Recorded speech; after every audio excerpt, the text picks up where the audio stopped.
Well, good evening and welcome to the KPEG Game of the Week. Tonight, it's the season opener as the Lompoc Braves take on the Arroyo Grande Eagles. My name is Greg Ratcliffe, and I am so pleased to once again be representing KPEG and the Lompoc Media Center as we continue to provide live coverage of local sports as a service to our community. Tonight, we are at Doug Hitchens Stadium at Arroyo Grande High School, where we are about to see what has become a tradition of late, a season-starting matchup between two perennial powerhouses, the Braves and the Eagles. After losing last year's opener to Lompoc, Arroyo Grande went on a 10-game winning streak before falling to Valencia in the second round of the playoffs.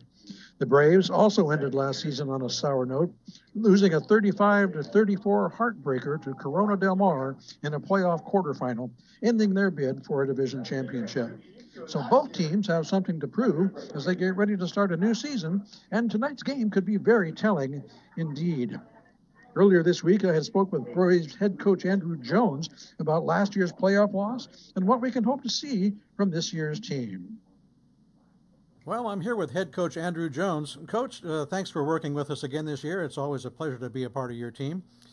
It's a new season, and just like every new season, you start with a new group of players. This year, though, you have a real strong batch of returners in the skill positions. Yeah, our top-end guys are some of the best dudes in the area. Toa, Dallas, Shamar, Ruben, Manzo. Jimmy Gardner's coming back with a lot of experience. Same thing with Jelani. So, our top-end skill guys are legit, So we just got to try to find some other top-end guys to contribute as well. So who's going to be your starting quarterback running the offense this year? Xavier will get the first shot, but I guess whoever is getting first downs is the guy that's going to be the quarterback. As of yesterday or 2 days ago, it was definitely him. Then yesterday, it wasn't a great day, so whoever's the most consistent is probably going to play.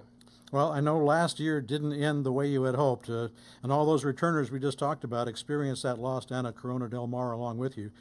Do they bring that memory into this year, and does that help them to motivate the new players as well? Well, I hope. I hope it motivates them.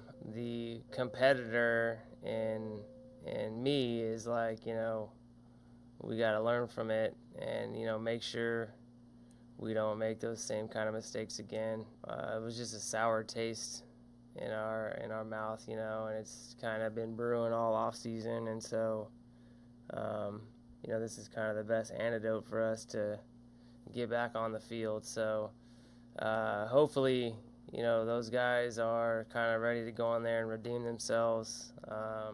And if we get up 28-10 again or retake a lead, late in under 2 minutes, that maybe we can get a stop and, do things that they're coached to do. It was just, we completely fell apart mentally and physically. Ultimately it falls on me, so I got to do a better job of coaching my coaches and coaching the players. Well, let's talk a little bit about these new guys. Who should we have our eye on this year? The guy kind of sticks out as a young guy, a newcomer, is Leandre Coleman. He could be a key contributor on both sides of the ball. A guy like Ryan Morgan, who can play both sides of the ball as well. Those are newer up-and-coming guys that look apart. And you got Cullen Ranney, who's another sophomore playing fullback. So we could have, at some point, 4 or 5 sophomores on the field. Our junior class, obviously with DeLuna, we got DeLuna and Drew Williams. But the JV numbers were down last year, and then we just had a lot of guys in that class. I guess what's the most politically correct? Decided not to play, So I'm struggling with that. A lot of guys just will come out, they'll play. It's too hard for them. They don't want to put the work in. They decide not to play. So on paper, that junior class was going to be pretty good, but a lot of them decided not to play. So we got a lot of sophomores up. Should be interesting. Well, you've got another guy named Coleman wearing number 1. That sounds familiar. Yeah, he actually wanted a different number, but I think a senior had it, so he went ahead and took number 1. So I'm excited for that guy. I mean, he's got a chance to really be a great linebacker. I mean, I hear Coach T, Big T's been coaching our linebackers this year, doing a great job for us, and I hear him every day just reminding him of the little details, alignment, assignment, knowing what he's supposed to be doing. You know, I'm excited to coach another Coleman, you know, this time Leandre instead of Levon, so I got to get used to that.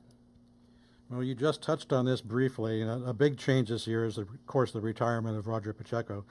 What kind of impact does that have on a team, losing such a long, tenured coach, and who's going to step in to fill that spot? Well, I mean, Pacheco has been around so long. I text him here and there, and it's just been awkward, you know, without having him there, you know, and so it's going to be even more awkward the first game without having him there. So he just, you know, is so knowledgeable, you know, and just the attention to detail. He really, truly probably could have been, you know, coaching in the college ranks.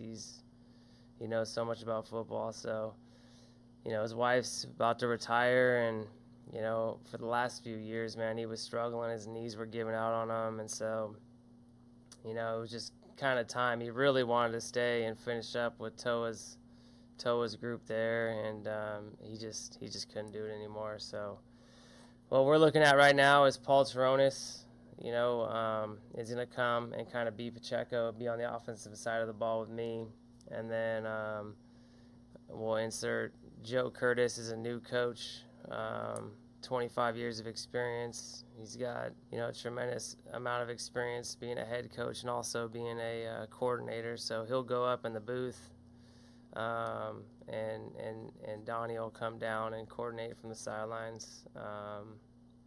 And then we also, you know, added Big T as well and Eddie Scipio on the defensive side, with Coach Ranny as well, a returner. And then obviously Coach Sims has anchored the O-line here my whole tenure here. Well, best of luck to Coach Pacheco. I know we're all going to miss him around here, that's for sure.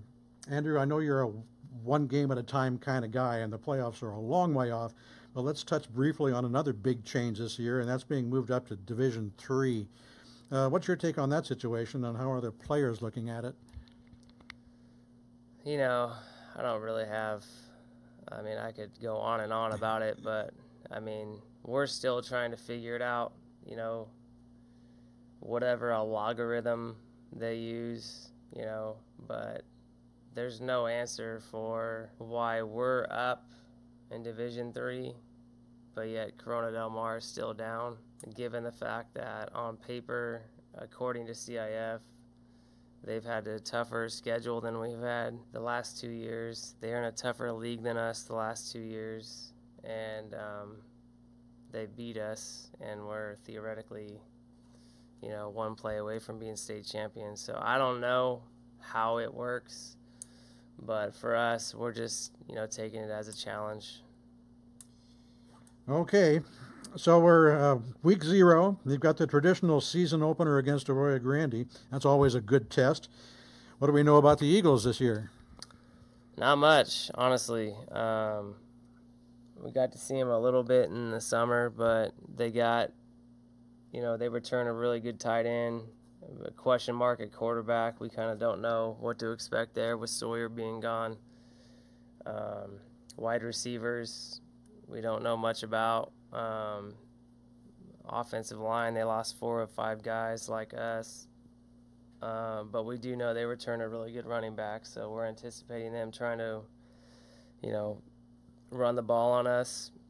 And then, obviously, defensively, with Coach Hartman taking over, you know, I think they'll stay very similar to what they've done in years past because they've had success doing it. So we're just going to, you know, that first game, there's always the jitters, the unexpected things going on. And, you know, really in first games, the team that, you know, typically will pull it out is that team that, you know, doesn't have the bizarre penalties, too many guys on the field, offsides, bad snaps. So we're really focused on those things right now. So those things don't happen while we're playing tomorrow night. Yeah, I guess we learn all about the Eagles tomorrow then, huh? Exactly. All right, so going into the opening game of the season, hopefully everybody's healthy. Any injuries to report? Right now Connor Hayes is going to be out for a couple weeks with a wrist injury. He had surgery in the summer. I think right now just about everybody's got some bumps and bruises, so we're just trying to get healed up this week and get ready to go. I think they're sick and tired of hitting each other, and they're ready to go. Let's go hit somebody else. Yeah. All right, Coach. Well, thanks very much for your time, and as always, good luck with AG tomorrow. All right, I appreciate it. Bud. Thank you.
And welcome back to Hitchin Stadium here at Arroyo Grande High School. I'm joined again this season, as always, and we're very pleased to have him by the ever statistical statmeister himself, Mr. Mike Loney. Mike, ready for a new season? I am ready for a new season. Well, you heard the coach's interview. What are your thoughts on his thoughts? Well, Andrew doesn't have somebody that he knows as a starting quarterback, and he's always a little bit pessimistic when that happens. I think this is a very good Lompoc team. I think they could be a really, really good Lompoc team, but that remains to be seen. It's going to be a matter of depth and people stepping up, and taken over. For instance, on the offensive line, the Braves have one guy who's a senior over at left tackle, Nick Jones. Everybody else is a junior or a sophomore. That's pretty young. The old man on the defensive line is Mr. DeLira, and he was a sophomore last year. So similar situation on that side of the ball. But the Braves are stacked at the skill positions. They have a battle at quarterback between Xavier Nix, who was simply spectacular last year in limited duty. And in the times that he played, he did very well, yes. And a transfer from Montana, I believe it is, Declan Sparrow, who comes out of the passing offense and, not surprisingly, is better throwing the ball. So we'll see what happens. And basically, whoever is moving the ball is going to get some more playing time, and whoever doesn't gets to sit. That makes sense. I think Nix is scheduled for the start tonight. They've got the captains out on the field right now, looking for the coin toss to see the results of that. Who wins the first battle? And Braves will be receiving to start the game. Lompoc won and will take the ball. All right. Well, this is exciting. And Greg, when told me two things will be true. Number one is it won't be Julian Araujo kicking off. For one thing, he was from Lompoc, and second is he's no longer with the team because he signed a professional contract to play soccer for the Real Madrid development squad. Well, we knew he had a leg, and that must prove it. And that definitely proves it. The other thing is that as soon as the ball was kicked off, this will be the 87th meeting between Arroyo Grande and Lompoc, which means it will be Lompoc's most played opponent, breaking a tie at 86 with Santa Maria. Oh, wow. So we're in a history game tonight. We're in a history game, no matter how it breaks. Series started in 1931.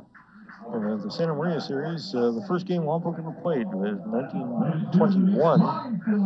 But haven't played Santa Maria in a while, thank goodness.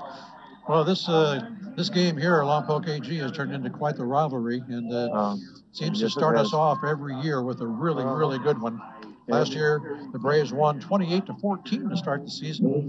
Gave the Eagles their only loss of the year prior to their season-ending defeat in the playoffs. And we are just about to get underway here at Doug Hitchen Stadium. It's a little chilly, a little foggy, but the stands are full, and we are ready to get the football season underway. Eclipse weather, Greg. Eclipse weather. The ball is in the air. It is a low line drive kick, and it looks like it's going to go out of bounds on the far sideline. That'll draw a penalty flag. And that's probably the best play that you could do, because back there are Dallas Canley, Shamar Savage, and Johnny Manzo. You might remember those three names from returners last year. And you don't want to kick to any of them. No. It's almost a safe bet just to take the penalty and give him the ball at the 35. So with that, we are underway here at the 2017 football season. The Braves will take over to start things off. Actually, we're going to have them re-kick. That is the Braves' option. Okay. Interesting. No time has elapsed. Nobody touched the ball, so we're still at zeros. But the interesting thing about this series is Lompoc in the first 5 games was 4-0-1. Then AG went on a 6-19-2 run. Lompoc won 29 of the next 31 games. Then AG was 4-12-0 up to 2010, and since then it has been slightly in the Braves' favor. It's been 5-2 in terms of the Braves. So it's been a seesaw series. Say that 5 times real fast. So the Eagles will back up and kick from their own 35, and you're still waiting to get back underway as the ball falls off the tee. So this game's struggling to get started. One of the up men in the middle of the formation is a young sophomore by the name of Leandre Coleman. Remember that name. You may hear also wearing again. a number 1. Okay. Kick fielded at the 12-yard line. Dallas Canley. Oh, and he got a block. Picking up some blocks, sweeps to the near side and gets out to about the 28, and we have a flag down. Yeah, he was finally stopped by number 14 for the Eagles, Elijah Castro. But remember, this is the first game of the season. It's preseason, and you're likely to see a lot of yellow on the field tonight. Indeed, we had a game last night where both teams racked up in total over 200 penalty yards. Oh, my goodness. And this would be a holding call against the Braves. So after all of that, a kick out of bounds, a re-kick, and a penalty, and another penalty, the Braves will start over 1st and 10 at their own 12-yard line.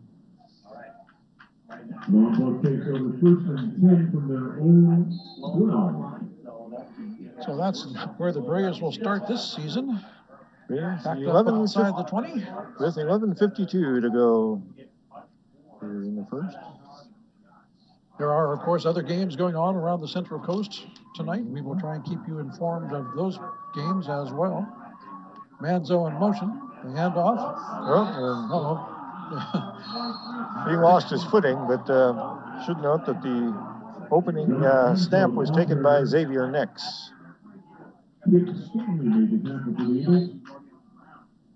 No gain on the play, right back to the original line of scrimmage. It'll be 2nd and 10 from the 12. And inauspicious start. Braves shuttling players in and out. They go with 4 wide with Tala in the backfield. A screen pass. Savage has got it here on the near side. Ooh. Gets wrapped up real quickly by 3 Eagles. Yeah, after a short gain. It took 3 of them to get them down, and that was a short 7-yard gain. More than I thought. He pinballed around for a while there. And so make it a 3rd and 3 or so from the 18. 3rd and long 2. Manzo and Ryan Morgan wide to the left. Towel the deep back. Joe will get his first carry of the year. Bounces off a couple of would-be tacklers and fights his way out to the 25, but should be plenty to move the chains and give the Braves a first down. And one of the AG linebackers got to say hello to Mr. Tala and did not enjoy the experience. I can't imagine he did. We're accustomed to seeing that. People trying to get in front of number 35, and it doesn't work out too well in their favor. You know, they tend to deviate from their intended path. Something like that, which is a nice way of saying bouncing off. First down from the 25. Tower again, off a right tackle. Picks his way through for about 5 up to the 30. Yeah, and when he hits the pile just kind of keeps wiggling and jiggling for a while. I think his hair is actually longer than it was last season. Yeah. We can't see the 35 on his back at all. But fortunately, we know who he is. So. Yeah, well, he doesn't really need help with identification. 2nd down and 5 from the 30 for the Braves. Just underway here in the first quarter. No score from Dog Kitchen Stadium. First possession of the night. Manzo in motion. Give it to Canley. And he's going to be just past the first down marker. He works for a hard 5 yards.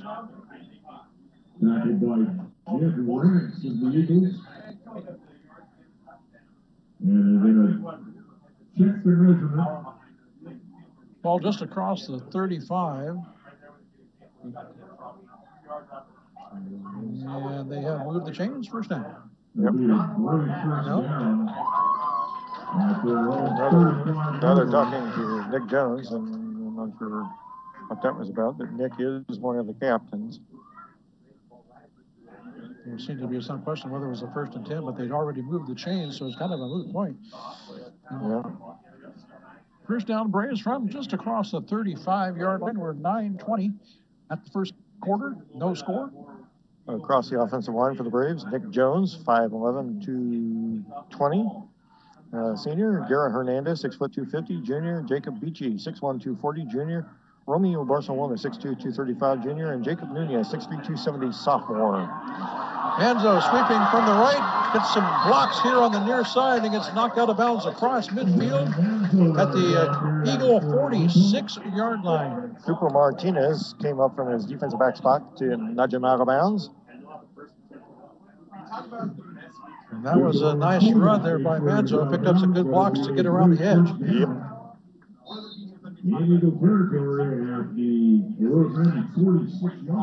Pretty basic Braves offense so far, Mike. Yep. Savage goes out wide to the far side. Manzo's in the slot. Tawa, the deep back. Tawa will get it. Oh, nice cut. Cuts it back in and gets across the 40 and still going. Finally wrestled down. No, put him down at the 40-yard line. Oh. Tawa. The Tawa of Pawa. The Tawa of Pawa for 6 yards. Yep. 2nd and 4 from the AG 40-yard line. In at fullback for the Braves, Colin Rainey, a name with a long history in the Valley.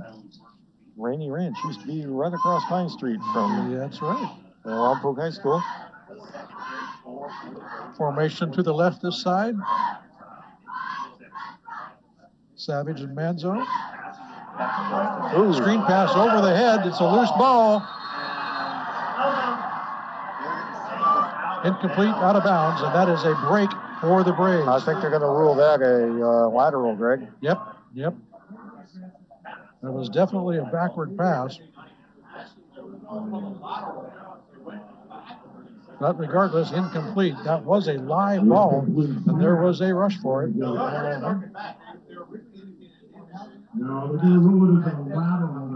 That means it'll be marked where it went out of bounds since it was a backward pass. That's a loss of 5 back to the 45.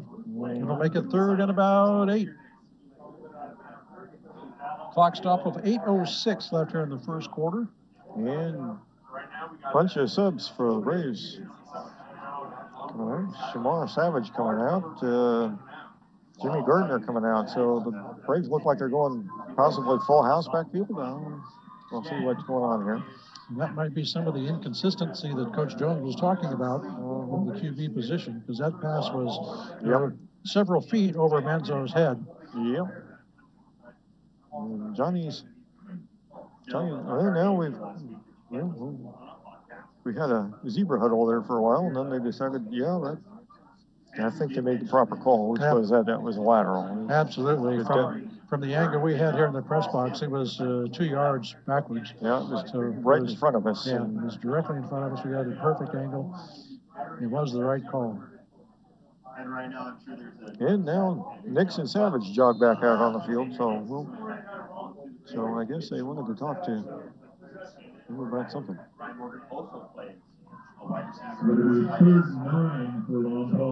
I don't think anybody took a timeout. So.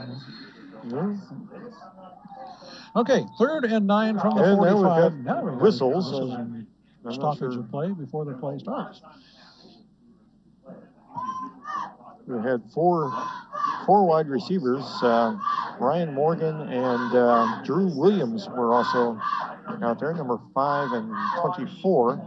And now they're going to move the ball back to the 40. I think there was a violation on Arroyo Grande. They jumped over the line, and now Braves are going to go back to their fairly standard formation.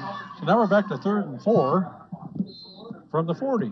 This is interesting. Welcome to the first game of the season. 8:06 remaining here in the first quarter. 4 minutes into the 2017 prep football season. We're at 3rd and 4. High formation. Tawa spins. Gets away. 1st down and more down the far sideline to the 20. Foot race to the 10. 5. Touchdown, Braves. And Tawa flies through the end zone and then banks to the left. Nice 40-yard jump down the right-hand sideline. Guess what, Mike? We got a penalty flag at the 38. Oh, goodness.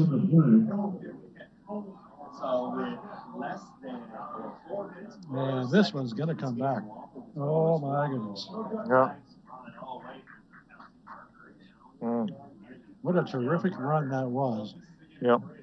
And that was right around, it was right around where first contact really was, significant contact was made with Tawa, so I'm not sure.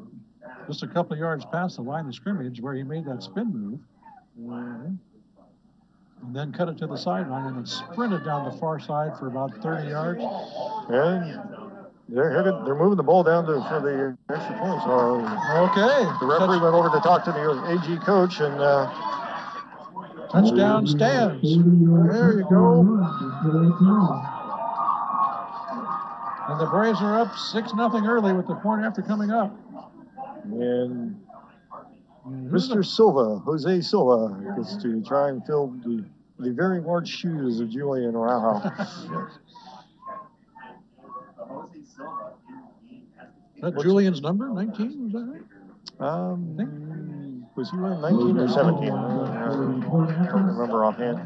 Looks like Jimmy Gardner is going to be the long snapper, and we have another flag, and it looks like somebody from Arroyo Grande said something they shouldn't have ought to have said. Yep, there's some tensions rising out there already. And an Arroyo Grande player sent off the field. I'm not sure if the official sent him or if the team sent him, but he has been immediately replaced. He has taken his helmet off and jogged over to the sideline, and he's sitting on the bench, so it looks like he hasn't been ejected. But certainly he did something that he shouldn't have.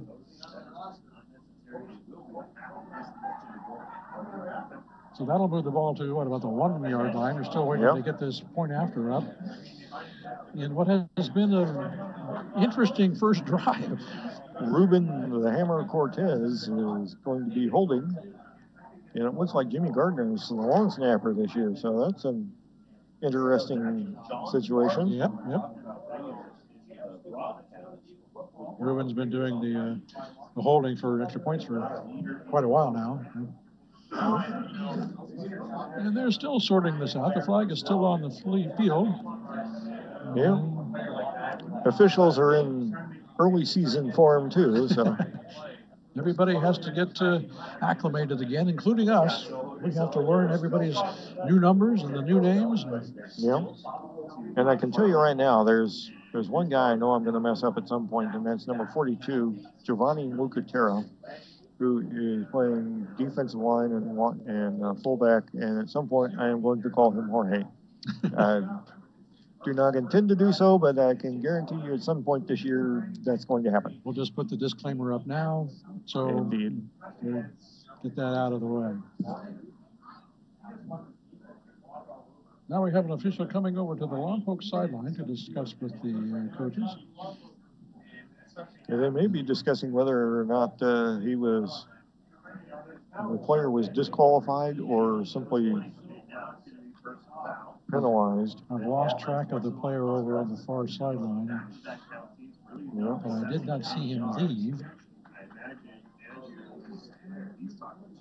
Hopefully we'll get some information from the PA announcer as well, if he can figure it out. We'll tell you when we know. Anyway, 7:56 remaining here in the first quarter, and the Braves are lining up for an extra point.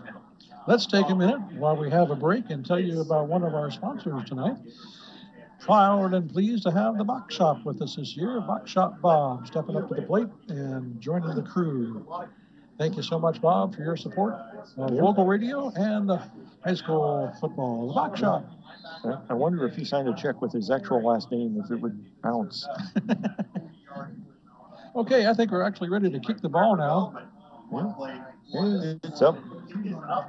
That's good, but there's a flag on the play, and I think we have it offsides against Arroyo Grande. Somebody left early here on the right side. There's more yellow than green on the field tonight so far. And they're going to bring everybody back. Okay. Yep. Braves are ready to decline and move on, but apparently we're going to have to re-kick. There may have been contact, and if there's contact, the ball is dead at that point, and so the kick didn't occur. Yes. So, yep, here we're going to try this again. This is the longest extra point I've ever seen. Yeah, and time-wise, we've seen a few that were lengthy, but this one... As far as time, not distance, yes. Let me clarify that. Actual elapsed time. Play clock hasn't moved at all. Okay, one more time. This time we really mean it. Kick is up and good. No flags on the field. This one will count. Yep. I like it. So I finally get to say, with 7:56 remaining here in the first quarter, our score is Lompoc 7, the Eagles nothing. Well, I guess if you want to get your kicker some game situation time early, he did. Yeah, he did. Of course, most of that time was standing around. Yeah, he did have a couple of shots at it. Hey, you're listening to Lompoc Braves football right here on 100.9 KPEG, your home for local sports. Thanks for being with us. We appreciate you tuning in. Don't forget, you can check it out on the web, too. If you got some friends that are within radio range, send them to kpegradio.com. And the Braves Radio Network. And you can click on the link and check out the game on the internet as well. kpegradio.com and 100.9 FM KPEG. Greg Ratcliffe, Mike Loney on site here at Doug Hitchin Stadium. And we are real happy to be here. Can't tell you how much we've been looking forward to the first night. Doug Hitchin Stadium, of course, named after Doug Hitchin, who was a longtime coach, AD, teacher, and eventually principal at Arroyo Grande High School, and perhaps more significantly for us, a graduate of Lompoc High School. That's right. Played for Clarence Pop Ruth back in the day when he was, amazingly enough, a teacher, coach, athletic director, and principal at Lompoc High School. And Lompoc will be kicking off from the Arroyo Grande 30. Now, is that a penalty assessed? Sportsmanlike? I believe so. You heard that right. They're kicking off from the Arroyo Grande 30. How far is this going to go out of the end zone, Mike? Oh, well, they might just try and dribble it down and see what happens. And in fact, they're going to try an onside, maybe. It didn't go far enough. It was picked up by one of the sophomores, but only went about 7 yards. Perfect time to try it, I guess, when you're there. Yeah. If you don't get it, so what? What will this be now that there was illegal touching, I guess? So is there a penalty and a re-kick? Or, well, they could ask for a re-kick or they can take the ball at the location. Which I would advise them to do, I think. Probably the wise choice. It looks like they're going to have them re-kick. And again, we could kick it again. Seems like we've done a lot of things more than once already tonight. A little bit of Groundhog Day here. So again, and it's interesting there was no penalty involved. Well, illegal touching doesn't involve yardage. No yardage, okay. Usually. Okay. Be interesting if they were to try a drop punt at this point. Since it is a free kick, they punch it back to another. Well, see if they could kick it through the uprights and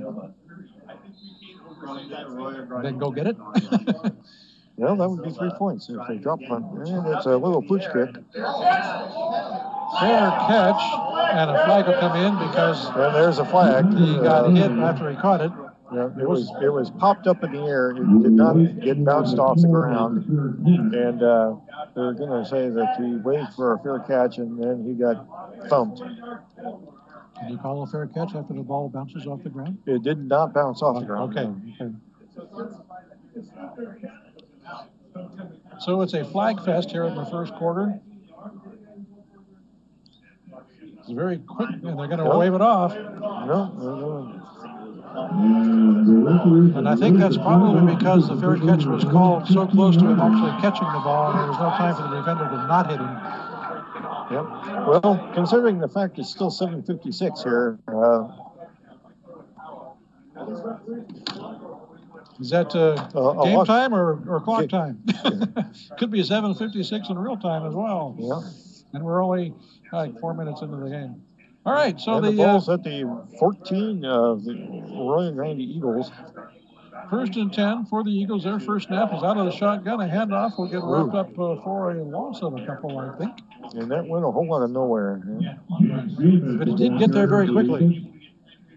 A whole lot of nowhere in a hurry. Loss of 2, I think they're going to call it.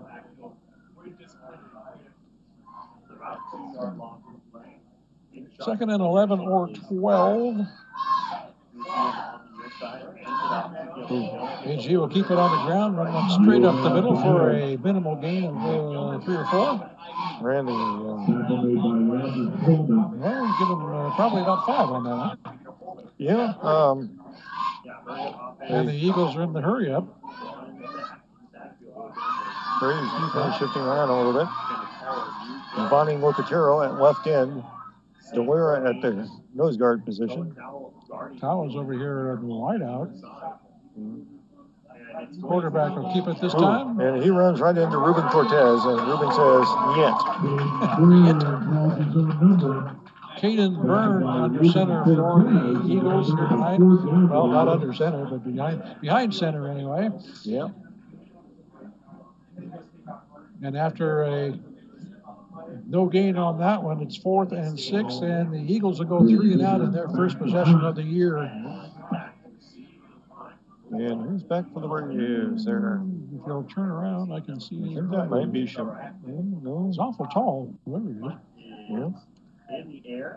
Nice high kick. Fielded just inside the Braves. That's Johnny Manzo. Yeah. Takes it at the Brave 48 and gets to the Eagle 49.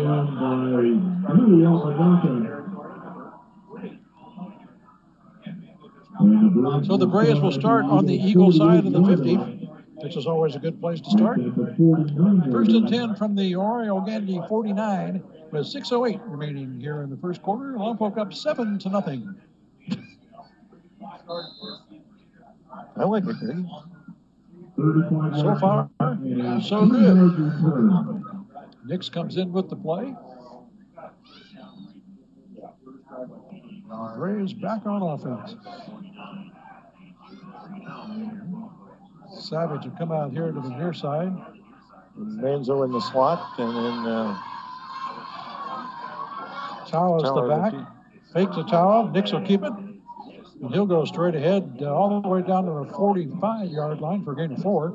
Just one marked them inside the 45, the other one marked them just outside. Now they've kind of compromised right at the 45. Right at the line, 4 yards. 2nd and 6 for the Braves. Halfway through the first quarter now.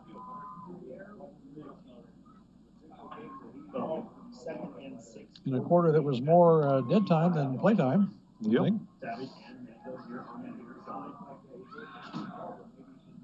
Same setup. High formation, power left. And whistles and flags. And the flag on the play before the snap. What this one's about. Get used to this, folks. And they're going to back the Braves up. Called start. We're offsides. Offsides. Guy lined up. So we'll mark it back to midfield. 5:29. Still 2nd down, but now 2nd and 11 right at the 50-yard line.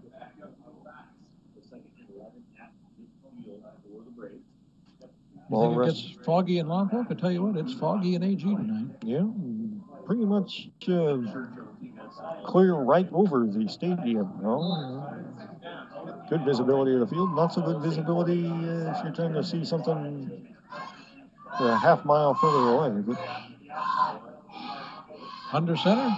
Quick throw out to Savage in the left flat. Breaks one tackle, gets driven out of bounds at about the 45. Never did go down, and he got hit late, and there's a hanky. Another flag coming in. There's a flag on the sideline. There's some emotions out there tonight, Mike, already. Yes, there are. For the first game of the year, things are a little testy.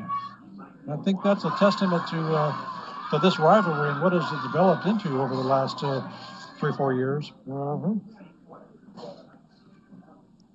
The play went down to the 45-yard line for a gain of 6. Well, the last personal foul against the Eagles. The last few add years, 15 yards to it. The last few years, starting in 2011, Braves won by 10. Then they put a 31-0 thumping on them. Then another 10-point 26-16 win. Won 20-13, then lost 2 in a row, including the same year as that 20-13 win, a 28-3 loss in the CIF second round. I remember that one. And then the very next game that Lompoc played was a 6-point 34-28 loss to start the season in 2015, and then last year to start the season, the Braves won 28-14. So. After the penalty, 1st and 10 Braves, and another whistles and flags before the play. Oh my! Lions, Tigers, and Bears. Whistles and flags. Oh my! And this will back the Braves up 5 yards again, and it is another offside call. Need to learn where to line up, I think. Yep. Welcome to the preseason, ladies and gentlemen. Moves the ball back to the 35. Still first down. That's the good news. Bad news, it's 1st and 15. Clock still stuck at 5:24. I'm not sure the first quarter will ever end, Mike. Not at this rate. The season will be over anyway. Gardner back in at tight end. Jacob Hunt out. Savage out wide right. Manzo wide left. I formation. Towel the deep back. Nick's under center. Fakes to Towel. Rolls right. Throws on the move. Complete. It's Cullen Randy out there on the far side. Breaking some tackles. Heading down the far sideline. And finally tripped up inside the 5. And he's one of those sophomores. 6'1", 210 sophomore. Playing fullback, and so they ran that fullback ISO over on the right-hand side, and there was some room. Yeah, he's a load at 6'1", 210. You betcha. And some more attempted tackles went by the wayside. Randy doing his best Toa Tawa imitation over there, having people bounce off of him. And the ball is on the 1. 1st and goal from the 1. The Braves not in the full house, interestingly enough. Shotgun. Fakes the handoff to Tao. Manzo takes it. He's in. Touchdown, Braves. Manzo off a left tackle for the 1-yard lunge. And the Braves cash in on the good field position to start the possession. And it's now 13-0 Lompoc with the point after coming up. And hopefully that doesn't take us another 15 minutes. Yeah, let's try and get through this one a little better. Yeah. Cortez with the hole. And we're waiting for a Brave to get out there. Now we've got 11 players on the field. There's the snap. The hold is good. The kick is away. And the kick is good. And the officials like it. So do I. 4:48 remaining here in the first quarter. The Braves add to the lead. It's now Lompoc 14, Arroyo Grande nothing. You're listening to Lompoc Braves football on your home for local sports, 100.9 KPEG.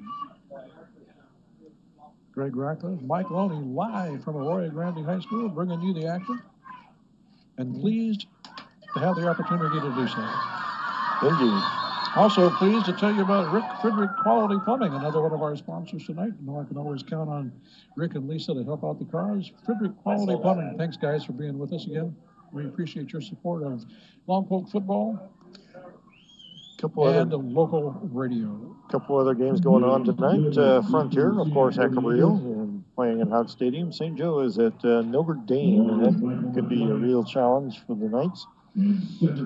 San Marcos is at San Ynez. That should be an intriguing matchup. Yeah. And Pioneer Valley and the Pomo face off down the road just a piece. That should be a pretty good one, too. Kickoff in the air, fielded at the 10-yard line. Number 20. A couple of blocks here on the near sideline. It gets all the way out to the 40 before he's finally brought down by Jacob Hunt. Gets him. Nice return. Yeah, return of about 30 yards there. And the Eagles will have much better field position than they did on their first possession. 1st and 10 at their own 40. 4:39 remaining here in the first quarter. Lompoc up 14-0. 4:39 in the first quarter. This game has not been going real quickly. You mentioned Napomo and Pioneer Valley. The Braves will be back home at Houck for their first home game of the year against those very same Napomo Titans next week. 3 receivers set for the Eagles. High snap from the shotgun, fakes the pass, and then keeps it himself, rolls left, and gets nailed in the backfield for a loss. And that was Leandre Coleman. We might have to start calling him the Bullet because that was like an assassination. He just came in there and blew him up. It's Caleb Thomason with the quarterback duties here right now for the Eagles. Once again in the shotgun. Loss of 2 on that play.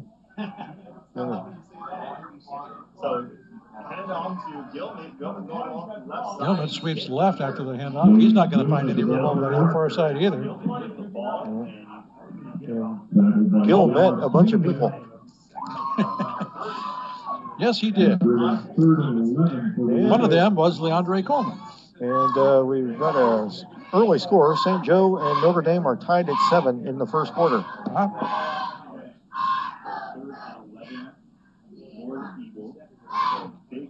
That should be a good test on that one. Notre Dame being what they are. Notre Dame Sherman Oaks. not the Fighting Irish, but run the shotgun, quick throw right here to the near side, complete, got a blocker, but well, he had a blocker, and Toa Tawa said, "Get out of my way, I need to make this tackle."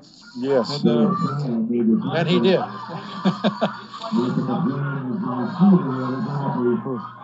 Tawa is pumped up, Mike. He's coming off the field with his fist.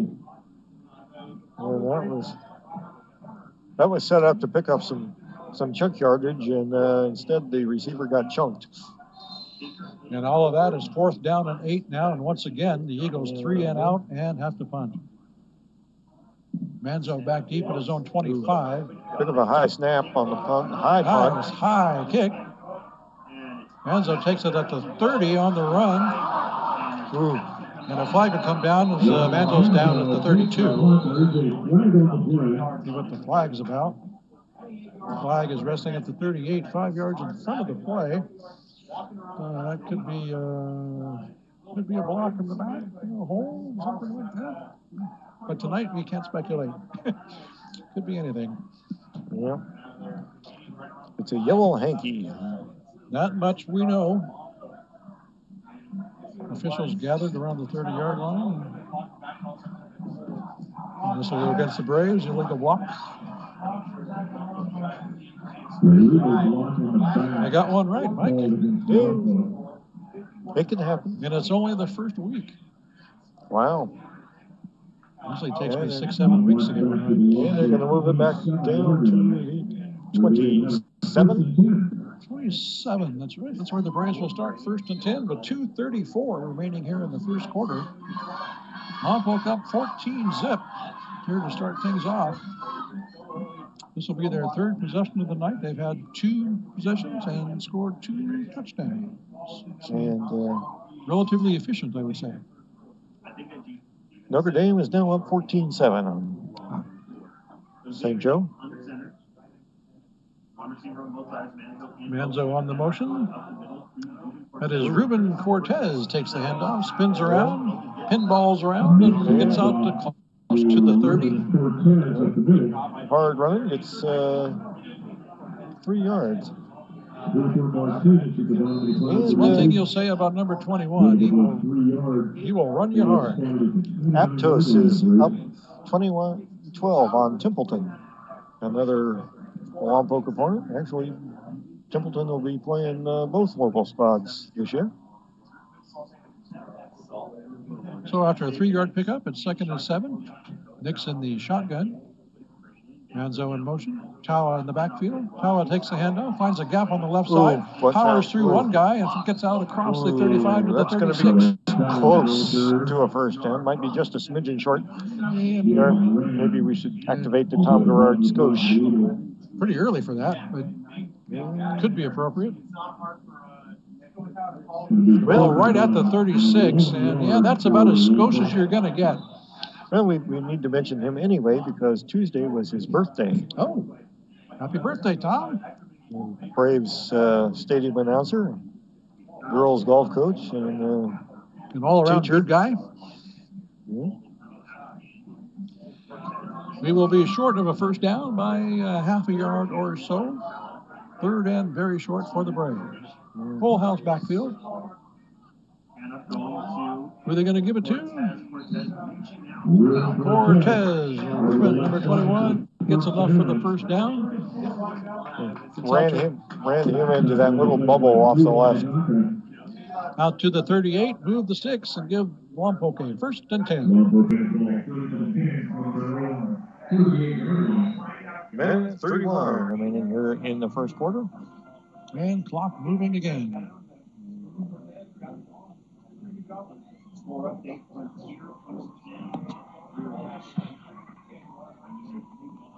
Savage wide to the short side of the field. Manzo again in motion.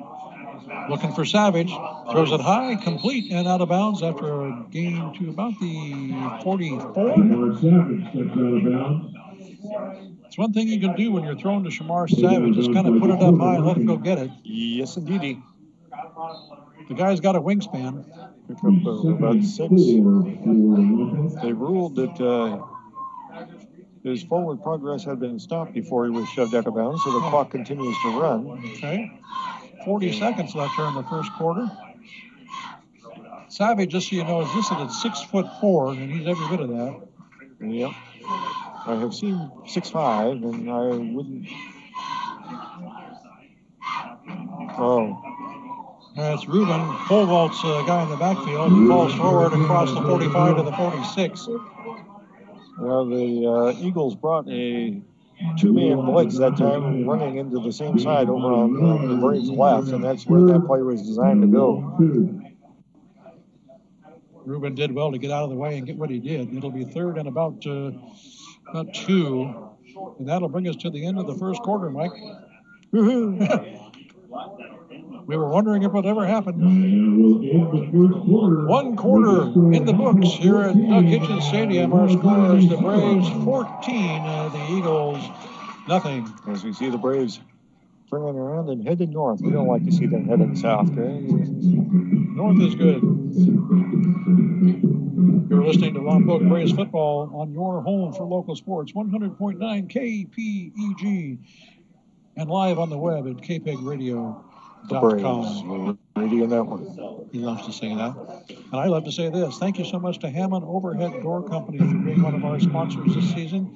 Thank you to Greg, Marjorie, John, all the gang over at Hammond for helping us to bring you live high school football action every Friday night. Hammond Overhead Door Company. Thank you, guys. You mentioned next week it will be Napomo facing the Braves. The week after that is San Marcos.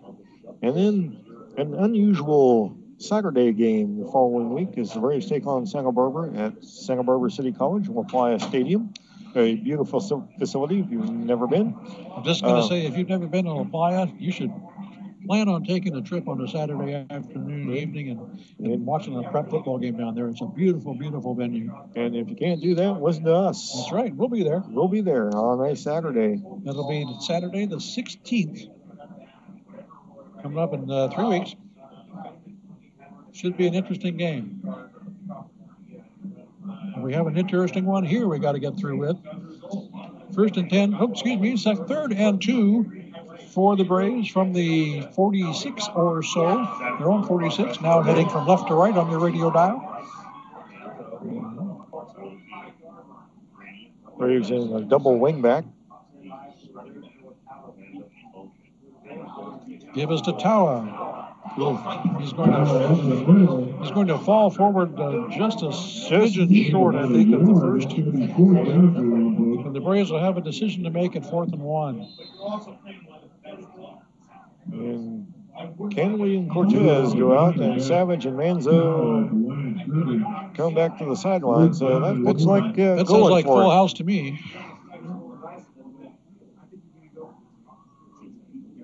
Nix will come back in with the play.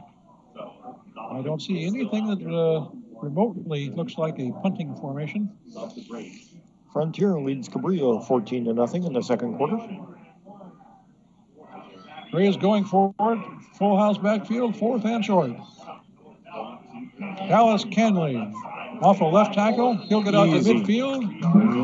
First down. And he's right at the 50-yard marker. And they're going to put the ball. Is that the Lompoc or the Arroyo Grande side of the 50, right? That's just on the Lompoc side by about an inch and a half. Either way, first down Braves from midfield. Just underway here in the second quarter. Lompoc leading 14-0 over the hometown Arroyo Grande Eagles. 10:54.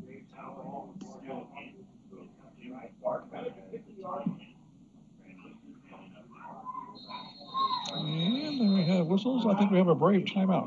Yeah. Is that the truth? Yes, it is. Timeout called by Lompoc, stopping the clock at 10:42 remaining here in the second quarter. Braves on top 14-0. A couple new guys, Jimmy Gardner and Colin Rainey, doing good work, having moved up to starting positions at tight end and fullback, respectively. Looking at some of the Lompoc O-line, we've got some unusually hefty guys this year, Mike. Yeah. Number 76, Anthony Oliver, is listed at 5'11", 280. Yeah, and he's in there over on the right side. I think they put him in there to add a little more bulk. He didn't start the game. 78. Jared Hernandez is 6'2", 250.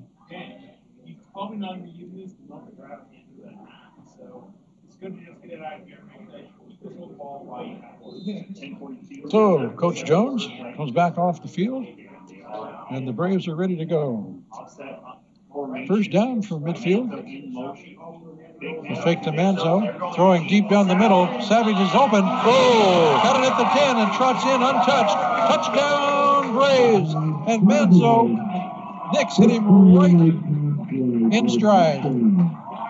Well, that was a great job by Savage, because the ball was actually thrown a little back to his left, and he made a great running adjustment and ran right under that thing. And frankly, I didn't think he would catch up with that, and I should know better than to doubt how much speed Shamar has, which is essentially however much he wants. We have a late flag after the play, Mike, that came in at the Lompoc sideline. Unsportsmanlike conduct against the Braves. That'll be assessed on the kickoff, I would assume. Yeah, more than likely. But that was... Explaining that to Coach Jones right now, that's got to drive Andrew crazy.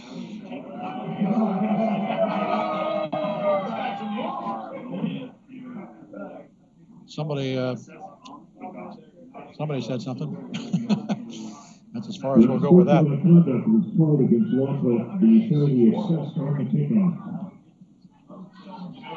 So the extra point now coming. Snap is good. This one is going to be no good. Kind of a squib kick that didn't make it far enough. Didn't get all of that one. Was it blocked? Okay. Somebody got a hand on it? Partially blocked, I think. Okay, so the kick is no good. But nonetheless, 10:35 left here in the second quarter. The Braves extend their lead. It's now Lompoc 20. Arroyo Grande nothing. And give you some idea of the speed of Shamar Savage. That play took 7 seconds. Went 50 yards. 50 yards in 7 seconds. And, well, you figure an old guy running the clock. So, but in full pads with a helmet. And tracking down a ball in the air. And tracking down a ball in the air, and and the kickoff will be from the Lompoc Braves 25-yard line, which there's some weird kickoff locations tonight. Yes, we have. And speaking of weird, in the first quarter, San Marcos 2, San Diego 0. Okay, that's bordering on weird.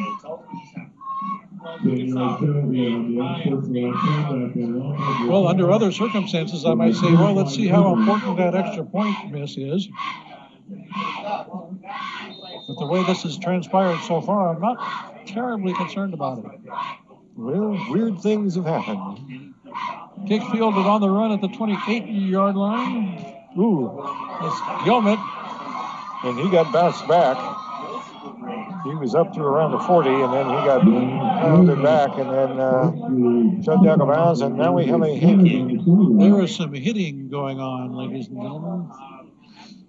You know, from my perspective up here, I would almost bet that these teams don't like each other. I'd say that's a fair assumption.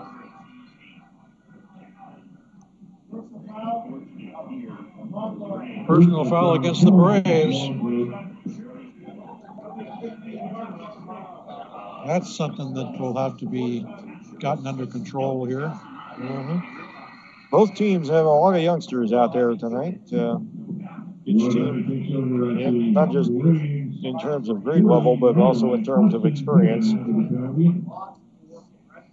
We'll move the ball all the way across midfield into Braves territory to the Lompoc 48-yard line. That's where the Eagles will take over their first incursion into Braves territory tonight. Only their third possession of the game. They've been running play up the middle. That gets a little yardage. Yeah, nice run by Gilmet. He's finally stopped by number 33 for the Braves. That would be Johnny Henderson. It's inside the 45 to about the 40, almost to the 43. Eagles still running the no huddle. It's not a hurry up. They get up to the line and then they call their play. Kind of like being in the service, Greg. Hurry up and wait. High snap, fielded, however. Yeah, that was it. And it turns into a nice quarterback keeper straight up the middle for a first down. Yeah, that was a really good reaction, because there was nothing else really he could have done with it, and he made the decision quickly. Yeah, good job by quarterback Caden Byrne to take that high snap, gather it up, and push forward for a first down. Now, one receiver here to the near side. It's Michael McLean. Kind of the lonely inn, speaking of Army. On the shotgun. Ooh. That's Byrne again, keeps it himself. Not quite as successful this time. Gets a couple down to about the 33.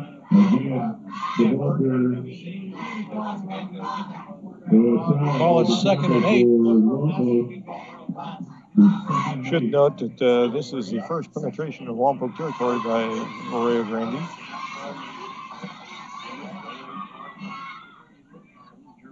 And that is courtesy of penalties. Another bit of a high snap, and Byrne with nowhere to go. Wrapped up in the backfield for a big loss. And I think we have a penalty on Arroyo Grande, and a Lompoc player was down. It was he got back up. And Gardner on the tackle. But that was Coleman in there like a bullet, and he got hit down low and from the back. 15 yards against the Eagles this time. All the way back to the Arroyo Grande 45. And the Braves and Eagles trading high-stakes penalties here tonight. Shot block was the infraction.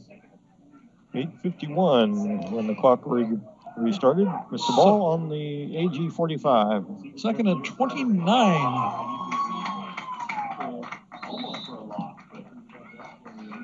Braves quickly back on that play. It was Juan DeLuna for the stop for the Braves. And we have a correction to that score. I gave you just a moment ago. It's 21-2, San Ynez over San Marcos. Hearn again keeps it.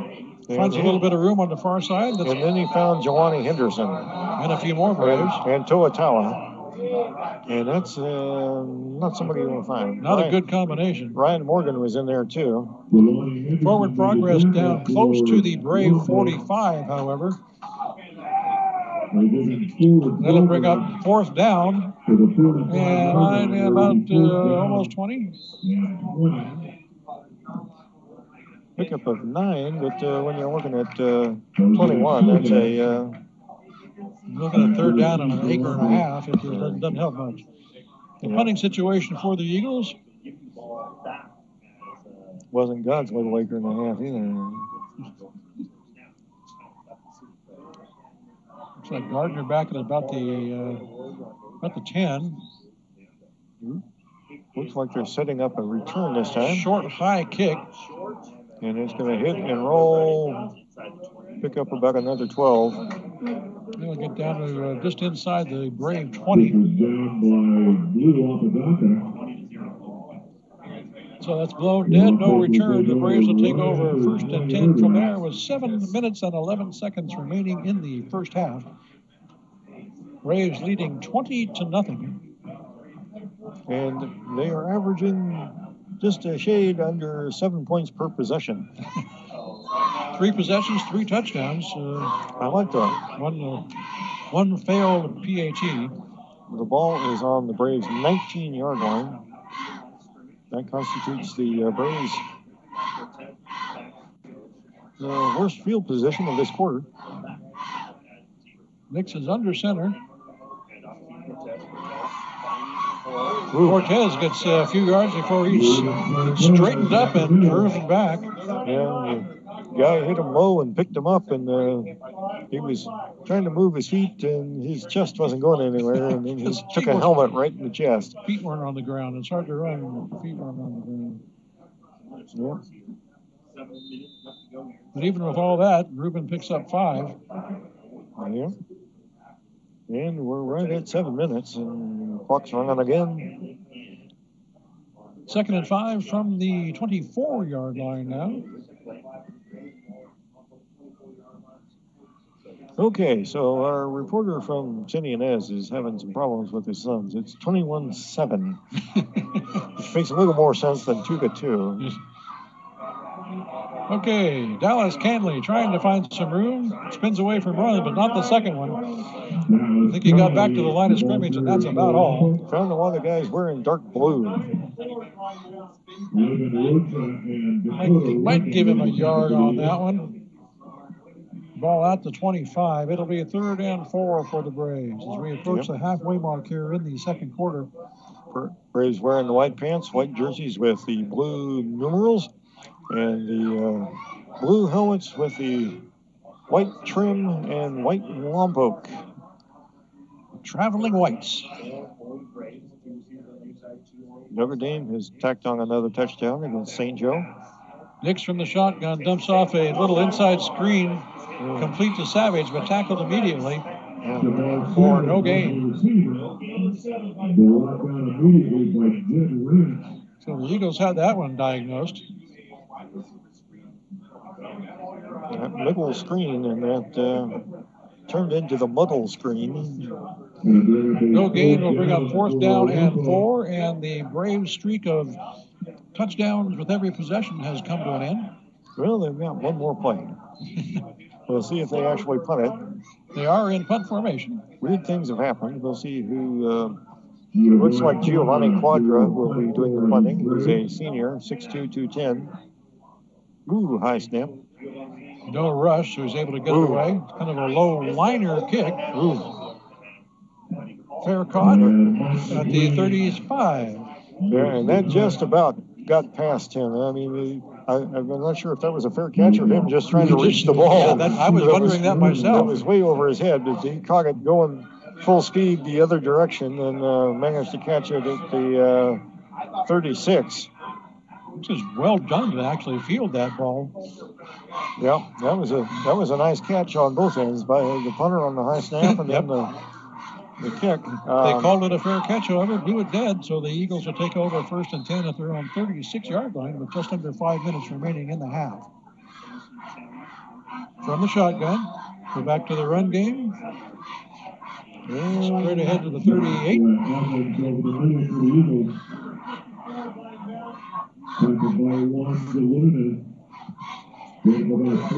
Cade on 3. Put it at the 39-yard line. 2nd and 7. Same play to number 17. That's Joshua Evans, except this time he's going to get dropped for no gain.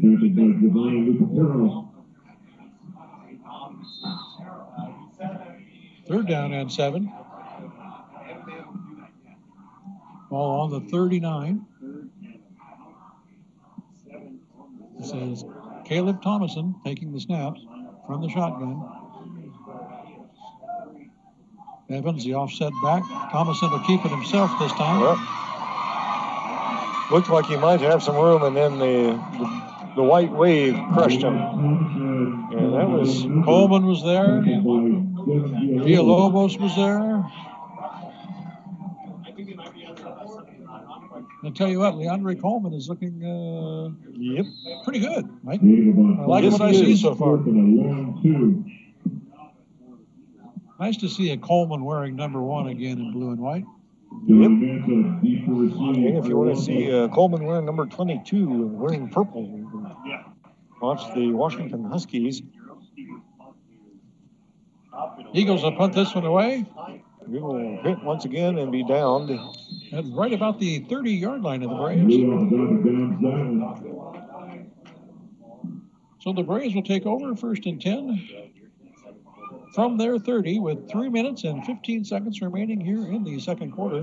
Lompoc leading 20-0 over the home team Arroyo Grande Eagles.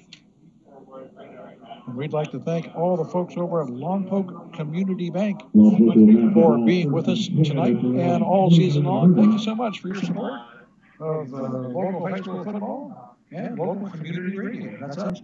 Lompoc Community Bank. You're listening to KPEG 100.9 FM, the Braves Radio Network. I like the way he says that, don't you? Okay, 1st and 10 Braves, 2 receivers, quick pitch.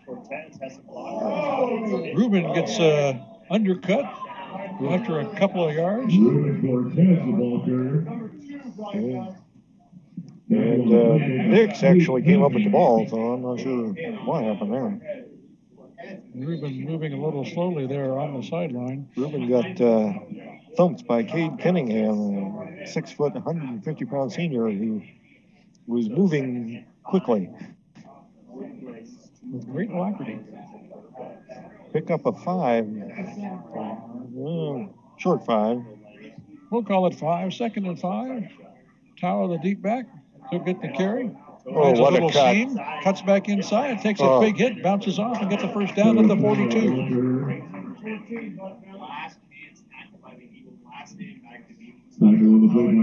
Towel listed at 5'10", 210 pounds.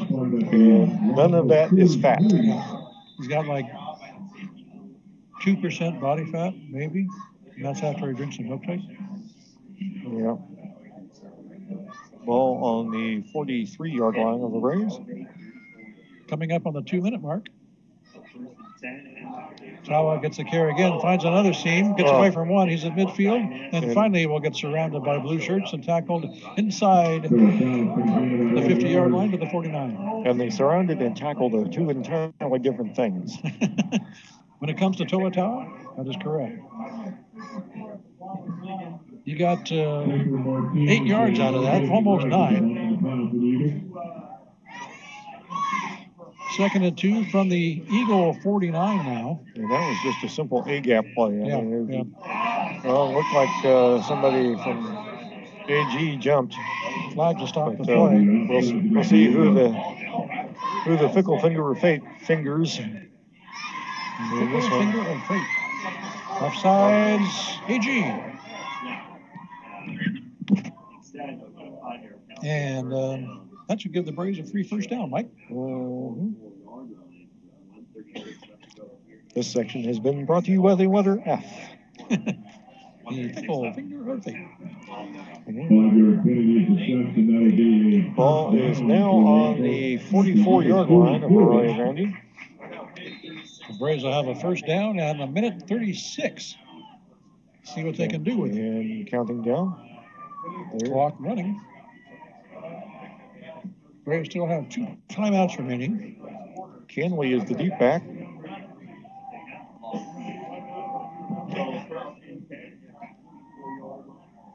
Randy, the fullback spot. Fake to Canley. Nick's back to pass. Here's it Looking out to for Manzo. Touchdown, Braves! And another beautiful pass. And Manzo just filtered his way right underneath it, just outside the goal line, and went in untouched for the Lompoc score. And we should mention 5 yards behind everybody on the AG defense. Yep. That was playing pitch and catch. And the Braves scoring a couple of deep balls tonight, which is something we're not particularly accustomed to. Yep. Well, I wouldn't be surprised if we saw Sparrow for a little bit in the third quarter, but the way Nix is playing, I think we have a starter. So far, I would agree. Point after is good. The Braves would like to go for 1. So quite often they go for 2 after missing a previous one, but they'll settle for 1 point now. 1:09 remaining here in the second quarter. The Braves extend the lead again. It's Lompoc 27, Arroyo Grande nothing. Wow comes to mind. Yep. So far, a pretty dominant performance by the visitors. Yeah, CIF at this point is going to be telling Andrew Jones, stop complaining about being in D3.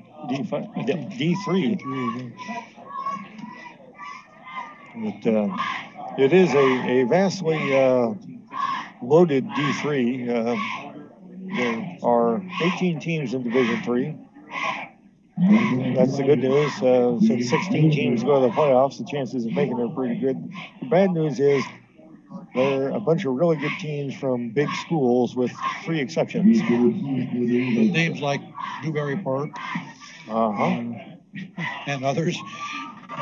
Yeah, Crespi. You remember them, Greg? I remember Crespi, yeah. And guess what? Hey, penalty flag on the kickoff. This can only be bad news for the Braves.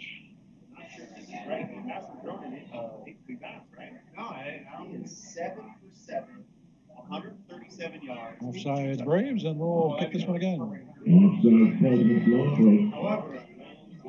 So as they line up to do that, we'll thank another one of our sponsors tonight. Thank you so much to Larry over at Pizza Garden for being with us. Larry's a great guy. Larry makes great pizza. And we thank him for his support of Lompoc Valley Football and Lompoc Community Radio. The Pizza Garden. Thank you, Larry. It's hard to imagine how a change on the kickoff team. So we're seeing subs on the special teams already, Greg. Could be an interesting second half. Yep. Hard to see how Nick's could have a better half than he's having so far. Short kick. A little bit of a return out here to the 45, still in the feet, midfield, and on the near sideline. Finally pushed out of bounds on the Lompoc side of the 50.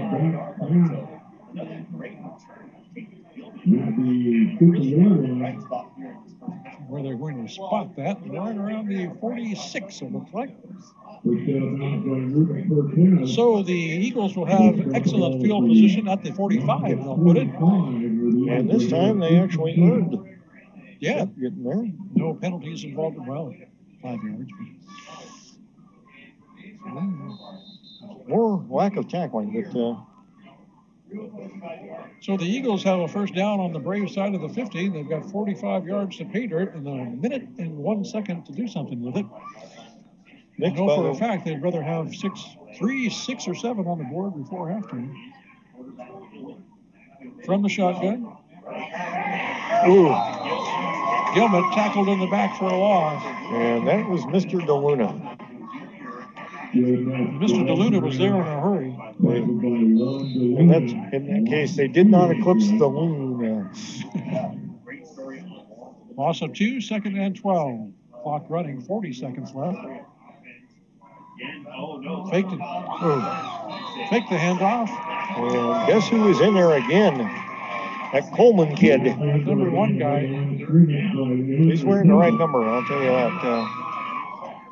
Loss of another yard. Back to the 49. It's 3rd down and 14 now. Clock running, less than 20 seconds to go. By the way, Nick's 7 of 7, 135 plus 2 touchdowns. That's a pretty good start. Will they get the snap off? Yes, last play of the half, scoring a penalty. And sacked. And down in the arms of DeAndre Coleman. And the left guard just is not quick enough to stay with him. He just ran around him like he was a statue. And that tackle by Coleman will bring the first half to an end. A dominating first half performance by the Lompoc Braves. It's halftime at Doug Kitchen Stadium, and our score is Lompoc 27, Arroyo Grande nothing. It is not exactly the way I thought this was going to go, but I'll take it. 6 for 7. So we are going to send you back to the KPEG control room for some entertainment and announcements. We'll let you take a break, and we'll be back in about 15 minutes for the second half. Stay with us, folks. You're listening to Lompoc Braves football on 100.9 KPEG.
While the teams take a break, let's take a minute to tell you about this season's sponsors. These businesses stepped up to help the cause, and without their generous support, these broadcasts would not be possible. Thank you so much to The Box Shop, Friedrich Quality Plumbing, Hammond Overhead Door, Lompoc Community Bank, The Pizza Garden, Rosa's Anything Athletic, Sunset Auto Center, The Surf Connection, Tom's, and Wilkerson Chiropractic. A heartfelt thanks to all of our sponsors for helping us to bring these games to our listeners.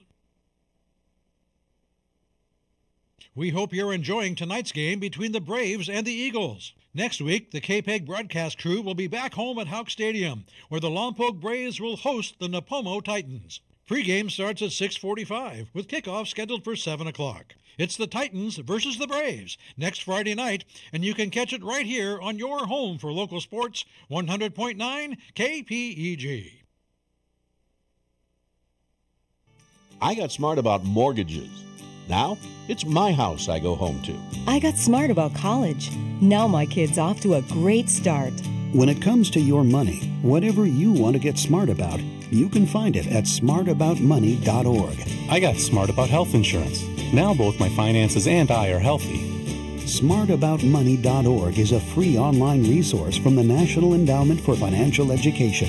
We're an independent nonprofit foundation dedicated to helping people just like you get sound information about money. I got smart about protecting my job. Now, I'm doing better than ever. For everything from how to build an emergency fund to how to deal with job uncertainty, smartaboutmoney.org has the answers you're looking for. I got smart about credit cards. Now paper or plastic has a whole new meaning. Smartaboutmoney.org, the easy place to start when you want to get smart.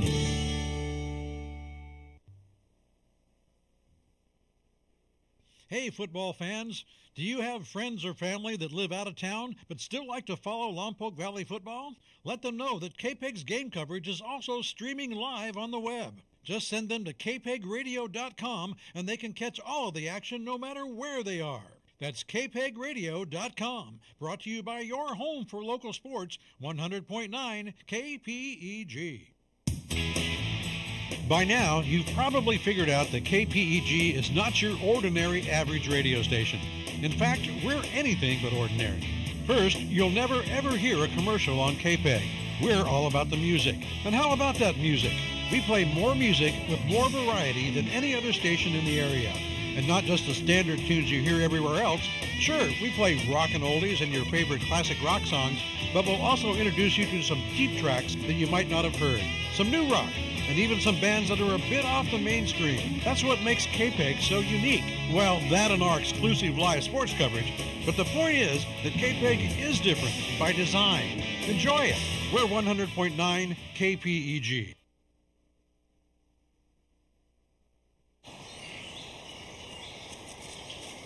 Dad! Come on! Over here! Look at this, Dad! Over... Whoa. The moment my son saw a redwood tree. It's huge! Is the moment I knew that for him, You can't even see the top of that thing! even the sky has no limit. There are some moments only the forest can inspire.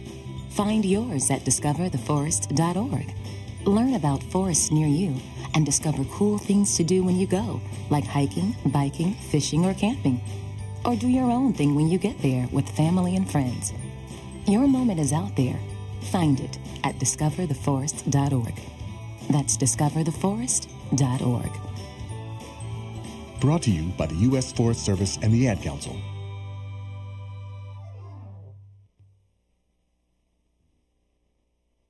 The City Council meetings are your window into how Lompoc works. You can even speak to the council and let them know how you feel.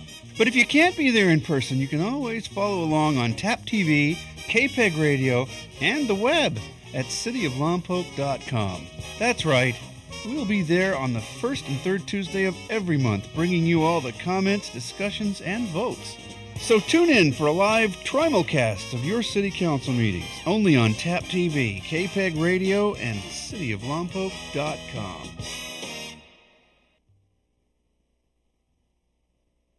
You're listening to the Game of the Week on KPEG. It's halftime, so grab a snack, refresh your beverage, then settle back into your favorite chair. The second half kickoff is coming up soon, right here on 100.9 FM KPEG. Don't have a car? Too far to walk? Bike in the shop?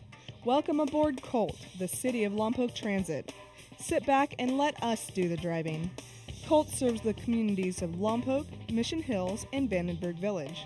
We offer comfort, low fares, convenience, free transfers, and great service. For more information and free trip planning assistance, give us a call at 736-7666 or visit us on the web at cityoflompoc.com/transit. Rich is just a really good guy. The term good egg isn't enough to describe him. He's also certified organic and free range. Rich puts the cap back on everything. The toothpaste, the olive oil, the shampoo, everything. He lets his 10-year-old nephew beat him at virtual tennis, even though he can straight up slay his 10-year-old nephew in virtual tennis. When the toilet paper is running low, Rich replaces the roll on the actual holder, not just on the back of the toilet. Rich is texting and driving. Rich? No. What are you doing, Rich? I was just telling everyone how great you are. Texting and driving makes good people look bad.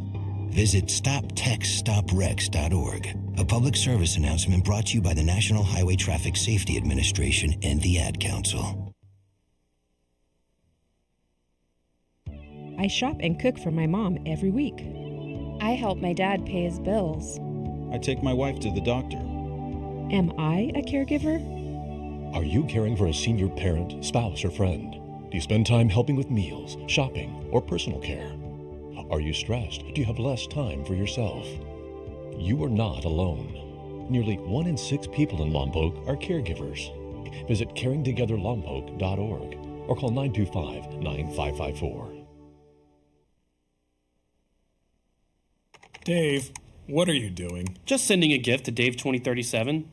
Who? Me in the future. I save a little money from every paycheck as a gift to Dave 2037, so he can spend it on things like anti-gravity boots or a hologram Doberman, something cool like that.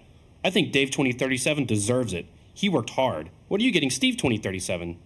I guess I was thinking Steve 2037 would just fend for himself. Well, all right, but don't expect to be borrowing my anti-gravity boots. You want to have money in your future? You got to start saving now. Putting some money from every paycheck into a savings account or contributing to your 401k can make a big difference later. Put away a few bucks, feel like $1 million. For free ideas and easy ways to save, go to feedthepig.org. That's feedthepig.org. Hey, let's just hope Steve 2037 doesn't get his hands on a cold time machine, because he is going to come back here and knock some sense into you. This message brought to you by the American Institute of Certified Public Accountants and the Ad Council. Do you love to swim? Do you think about swimming even when you aren't swimming? Well, we've got a publication for you. A poolside publication. Just surf on over to the Lompoc Parks and Rec webpage and click on Poolside Publication. That's cityoflompoc.com/parks_rec. You can sign up to have Poolside Publication emailed to you every week. You'll stay up to date on the Lompoc Aquatic Center, get to know the staff, and learn a thing or two about water safety. That's Poolside Publication, brought to you by the Lompoc Aquatic Center.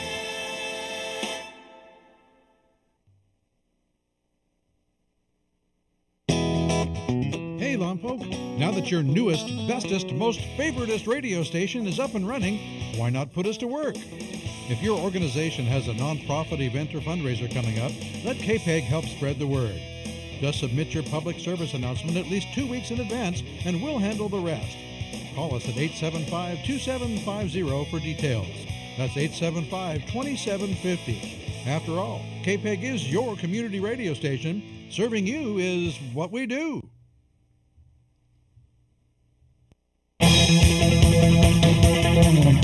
Hello, I'm Samantha Scroggin, Community Relations Manager with the City of Lompoc, and let's tune in to what's happening in Lompoc. The Lompoc Recreation Division's Fall Activity Guide is now available on the City of Lompoc's website at cityoflompoc.com and should be arriving in your mailbox. The Recreation Guide is loaded with all the great classes and events taking place this fall in Lompoc. From cake decorating to youth basketball, we have something to suit many interests. Speaking of youth basketball, sign-ups start September 5th. We offer basketball leagues for 4-year-olds all the way up to 8th graders. So get ready to register at the Anderson Rec Center starting on September 5th. Early bird registration runs through September 22nd.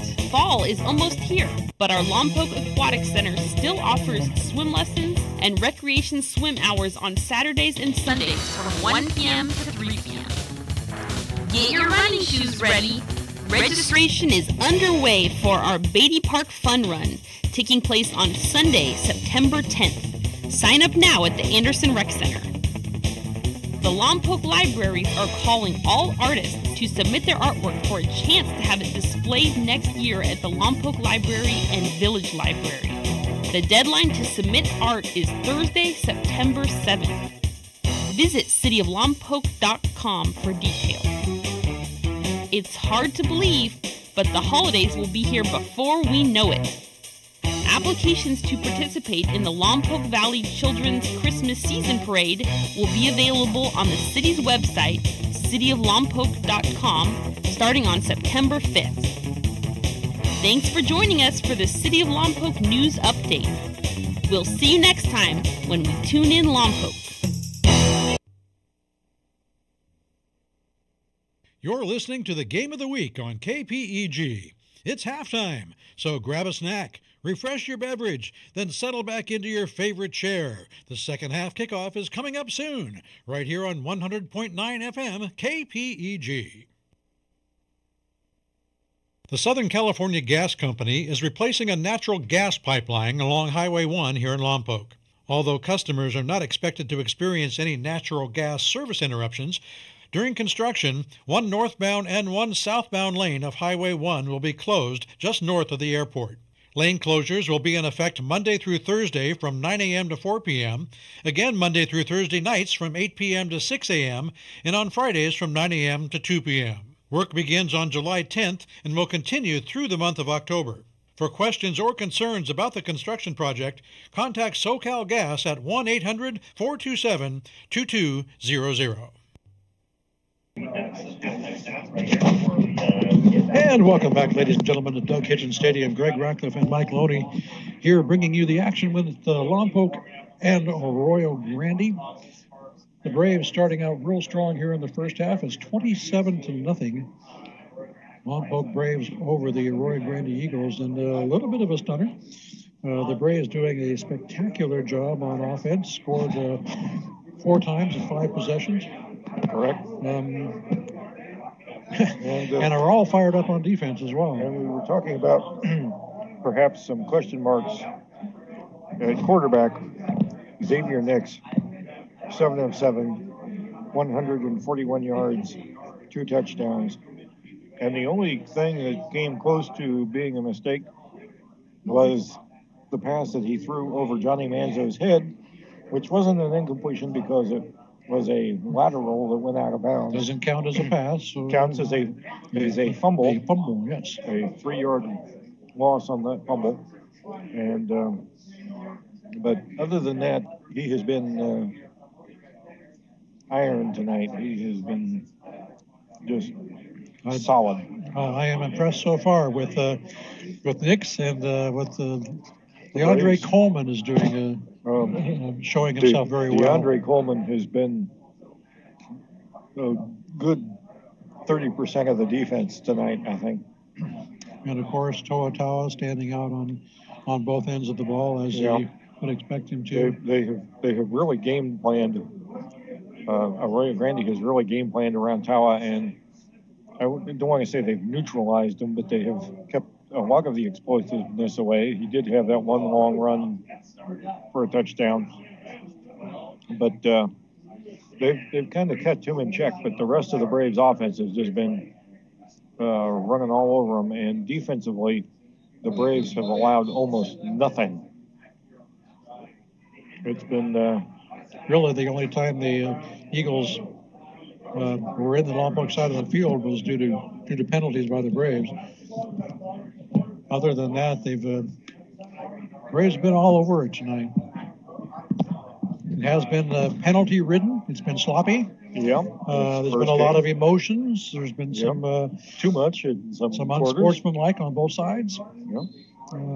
If you're wondering about shutouts, the last 2 shutouts were in 2012. Lompoc beat Arroyo Grande 31-0. And in 2003, Arroyo Grande beat Lompoc 31-0. So Lompoc does lead in the shutout series, if you will. They've shut out AG 14 times. AG shut them out 4, and there was a scoreless tie. One of those fun games. You don't see that very often, fortunately. We are about to get underway here in the third quarter. The Braves will kick off as they receive the opening kick.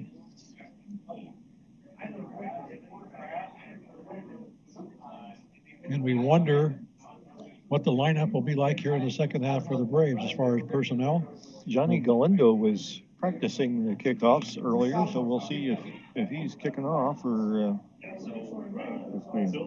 that might be our. No, here comes. Oh, Silva struggled to run out there, and then he runs back. So okay, And the ball keeps falling off the tee, which is unusual because there's really no wind out there. Yeah. So now we'll have to get a holder. And now we're going to swap kickers. Going to swap kickers again. Okay. So Silva in. And Johnny Manzo over on the far side going, hey, just somebody kick the ball. Yeah, get out. Okay, short kick fielded at the 25. Right across the 30. That's Joshua Evans. He gets out to the 36-yard line. Return of 10 or 11 yards there on that. So that'll set up the Eagles 1st and 10 at put it at the 36. Yep. Arroyo Grande finds themselves in a 27-point hole to start the second half, and that's not where they intended to be. No. The difference in not having Julian Araujo, though, has been about 2 first downs worth per possession. Yeah, that's we spent a lot of time last year saying the value of the kicking game, and that value has shown here tonight. Indeed, not that the kickers have done a poor job, but Araujo was. We're so used to having a superb job. Yeah, there's a reason he signed a pro contract as a 16-year-old. Yes. Signed with the development squad for Real Madrid. That's pretty amazing, isn't it? Yep. And if you're a soccer player, you're going, what? 5-yard penalty against the Eagles backs them up before they even get a snap away. And it's 1st and 15. False start. One man in motion. Here comes the Braves blitz. And pass incomplete. Yeah. Had to dump it off in a hurry to Mason Garcia, who hadn't even turned around yet. Yep. And he was covered by Manzo. And the third thing was it was a bounce pass. So Thomason had no choice but to dump that off because he had Canley coming right in his face. So after a 5-yard penalty and an incompletion, it's now 2nd down and 15 for the Eagles. High snap, gets away. Ball is loose in the backfield. Looks like Thomason's got it covered up, and he does. He got a really fortunate bounce there because a couple of Braves had a shot at it, it looked like, and then all of a sudden the ball would get one of those weird angles and go a different direction, and he managed to fall on it finally. Then Ruben Cortez fell on top of him. Lost all the way back to the 25 or so. It's now 3rd and 20. Thomason back to pass. Complete screen. Got a couple of blockers. A flag is down. Runner is down at the 36. And the Lompoc players are thinking this is going to go against the Eagles. And I'm thinking it probably will too. Flag back on the 26.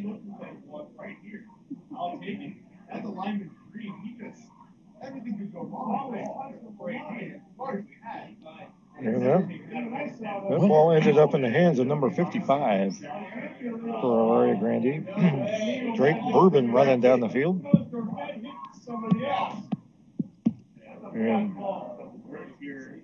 And we've got penalty against the Eagles, be declined by the Braves. An illegal touching.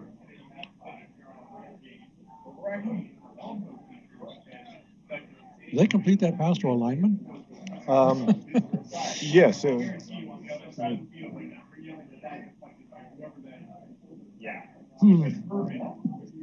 It wasn't supposed to go to a lineman. I think it hit another lineman in the back and bounced to him.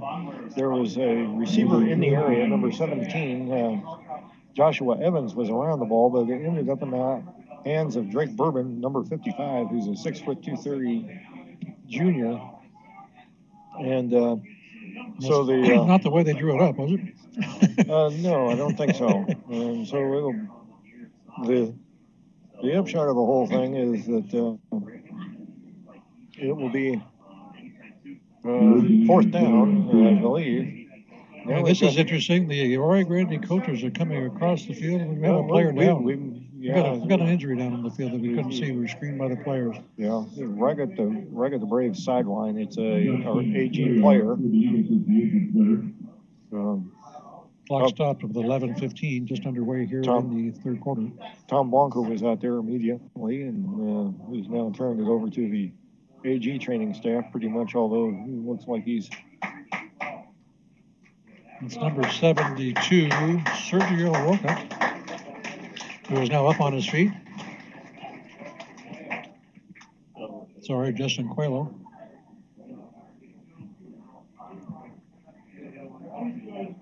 And walking off the field unassisted, so that's good news. Excellent. I have a feeling he may be entering stage 1 of the concussion protocol. Very possible. Which is a good thing. Anyway, it looks like it's going to be fourth and, a good 9-iron for you, Greg? Pitching wedge, anyway. Yeah. Braves kick returner is at his own 46, which is only about 8 yards past the first down marker. Yes. Officially, it's 4th and 25. From the 21. Good snap. No real rush by the Braves, setting up a return. Decent kick will bounce and roll out of bounds right around midfield. Yeah. About 4 yards past the first down marker. They kicked it away from Johnny Manzo. Can you imagine? I'm stunned. So they'll put it at the 49. That is the Arroyo Grande 49. It'll be first down at Lompoc from there with exactly 11 minutes remaining here in the third quarter. So they got it exactly to the first down marker. Lompoc begins their 6th possession of the game. They did get a first down out of it, right? It was just for their own team. Once again in AG territory. Nix. Still calling the signals. The handoff is to Tower. Still running the ball. And he'll pick up about 2 hard-fought yards. Yeah. And I do mean hard-fought. Yeah. He was hit right around the line of scrimmage, and the guys who were hitting them were basically going, help, help. Well, they got some help. Kawa held to only 1 yard on that one. It'll be 2nd and 9 from the 48. But that was... If you ever see Toa Tawa go backwards, you have seen something rare. I don't know that I ever have, actually. Manzo, wide left. Now cuts back in. Savage in the slot. Fake to Tower. Nix throwing on the run. Oh, this one's going to get picked off at the 32. Yep. He had Hunt out there on a deep curl, and he just kind of whiffed it a little bit. And, catch was made and down right there at the spot of the catch. But the first turnover of the night goes to the Braves, against the Braves, and it'll be first down Eagles all of a sudden at their own 32. So the first blemish on the stats of Xavier Nix.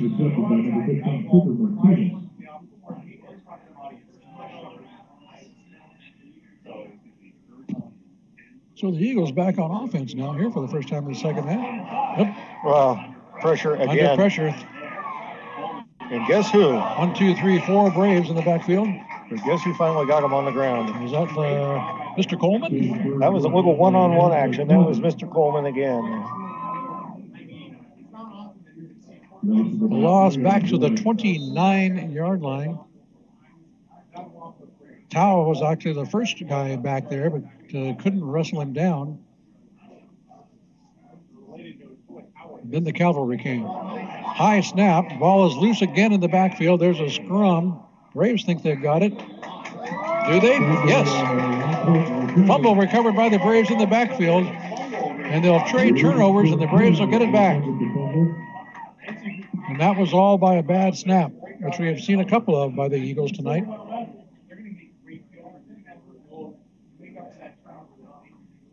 The Braves will get it back 1st and 10 at the Eagle 29. We mentioned the first half was kind of sloppy.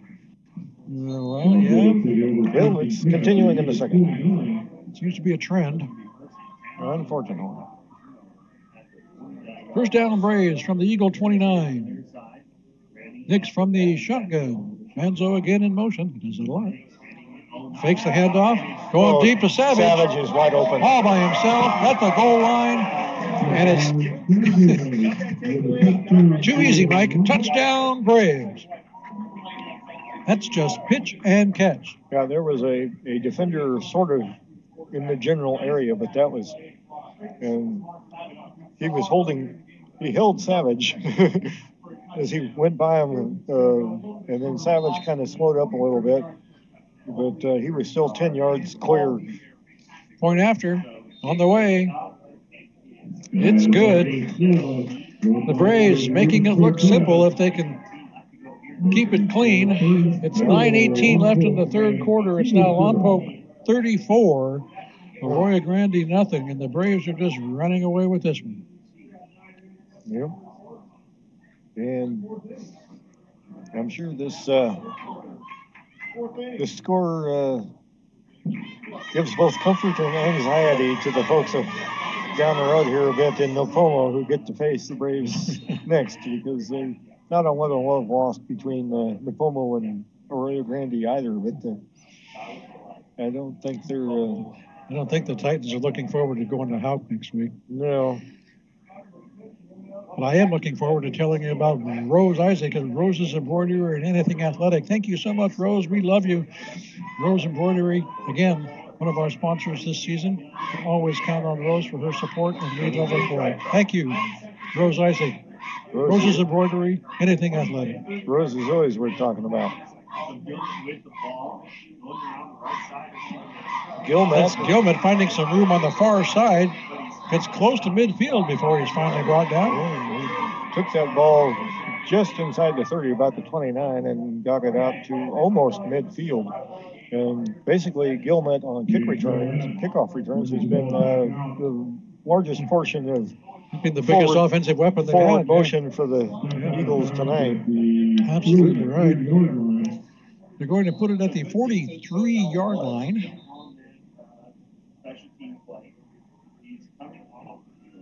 And we have a injured Brave on the far sideline, Mike.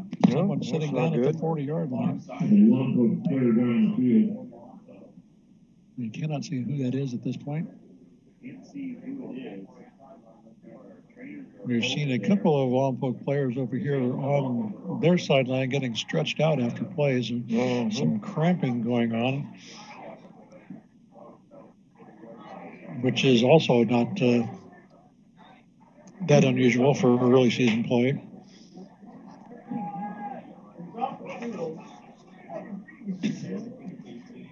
And we'll see who this is and let you know as soon as we can. By the way, Mike, I was down on the field at halftime. Ran into some of the JV players. Well, yes. They did play an earlier game here this afternoon at 4 o'clock, and the Lompoc JV squad came out on top of that one by a score of 21-0. So they had a shutout. It was 7-0 at halftime, and they basically rolled them the first two possessions of the second half, and that was all she wrote.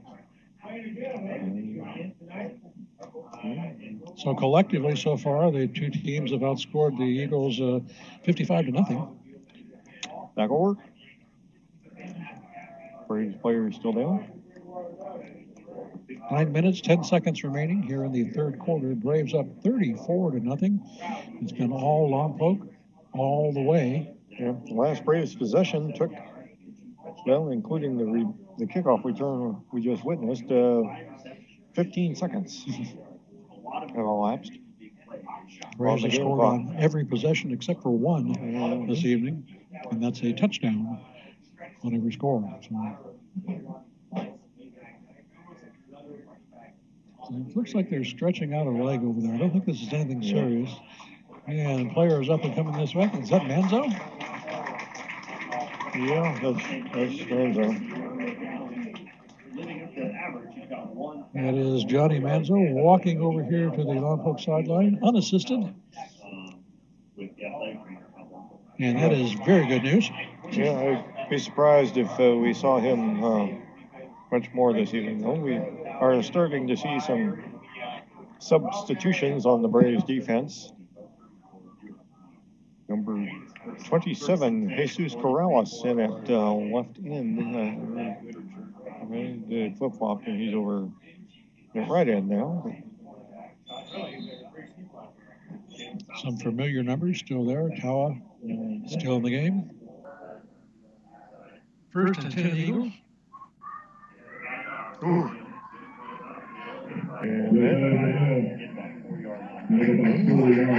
Up the middle. Stopped by Jesus Corrales. Speaking of which, 5 yards right up the gut. Ball at the 47. Yeah.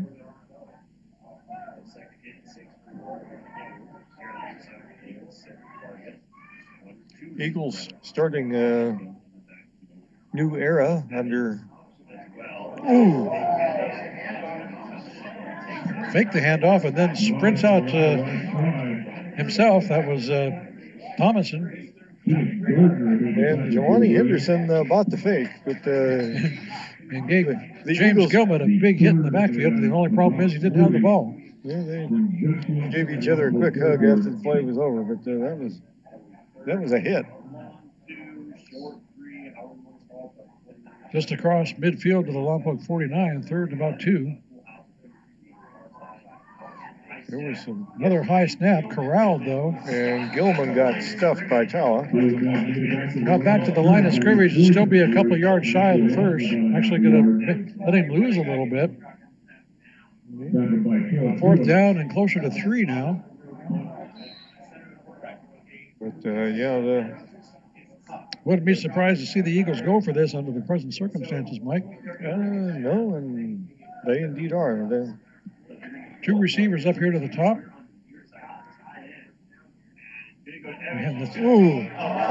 Ball is loose in the backfield, covered up by the Eagles, however, but it's fourth down and the Braves will get it. They were trying a reverse there, and that just got absolutely blown up by Leandre Coleman. He was in the backfield before that play even had a chance to develop.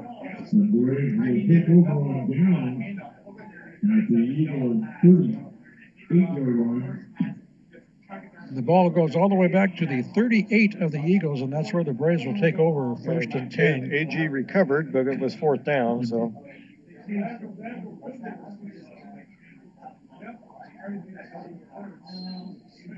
This has just been a really impressive, dominant performance so far. Yeah, kind of the Leandre Coleman show a little bit. In the third quarter, Frontier is up on Cabrillo 21-3. You remember Frontier, Mike? Yep. Understand Rich Cornford is no longer coaching there, though. Cortez gets the first down carry down to the 35. Rich Cornford was a former Braves tight end. Give Cortez 3 yards. It's 2nd and 7 from the Eagle 35. Clock running, approaching the halfway mark here in the third quarter. Third quarter moving a lot faster than the first one did. Yeah. And the Braves have spent an awful lot of time in Eagles territory tonight. Almost the entire game, it seems. Drew Galindo was in the wide receiver, now comes back out. And Ryan Morgan in, along with Devin Villalobos, who is in motion. Tawa skipping past and finally gets tackled by 5 blue shirts at the 30. I swear he was there, Coach. I saw him at some point. And then he was just not there anymore. Yeah. His lateral moves are just so quick. Mm-hmm.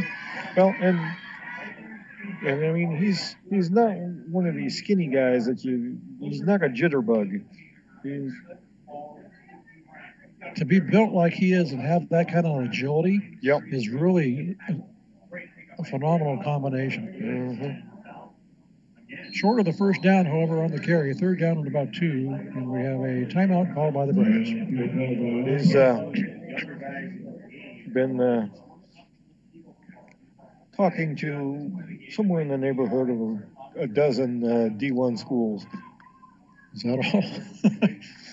I think every one of them be knocking on his door. Well, those aren't the ones that are just knocking. Those are the ones he's talking to. Ah, okay.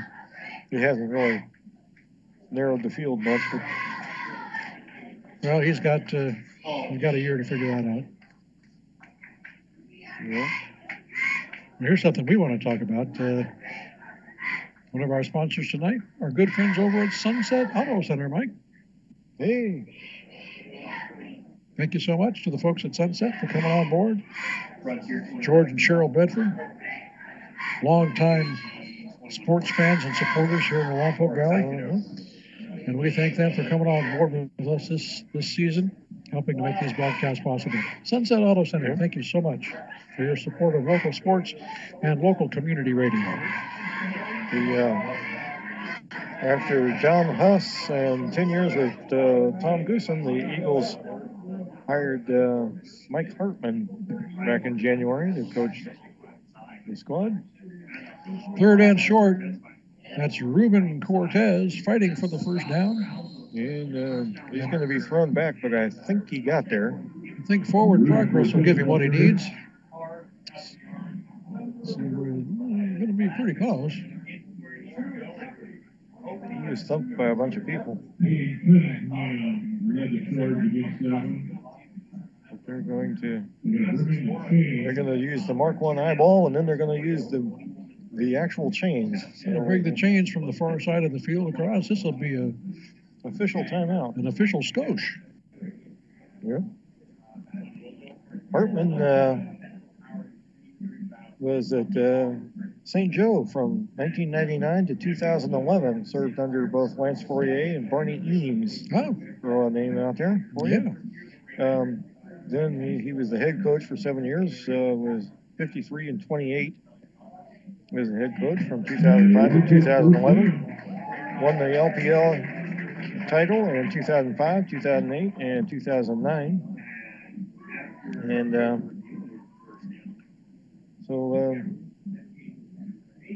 he has spent the last 5 years with Arroyo Grande and was the defensive coordinator for the Eagles for the last 3 years. So,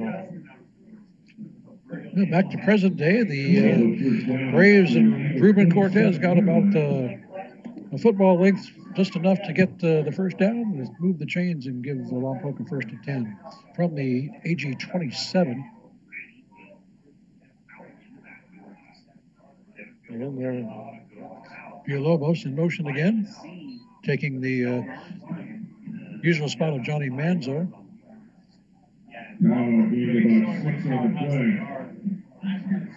In 5 yards up the middle that time. Cortez in for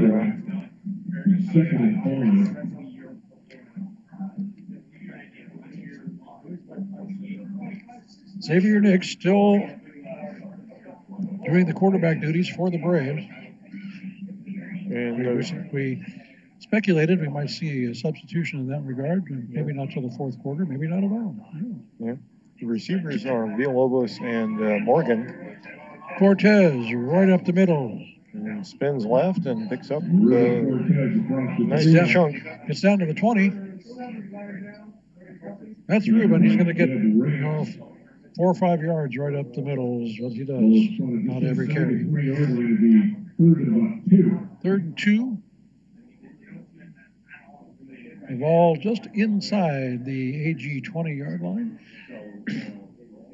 34-0 is our score. Lompoc on top with just over 4 minutes remaining in the third.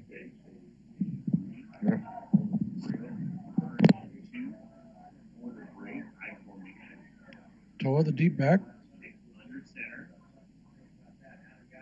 Toa get the carry. Nice gap on the left side. Breaks a tackle, makes a cut to the 10, to the 5.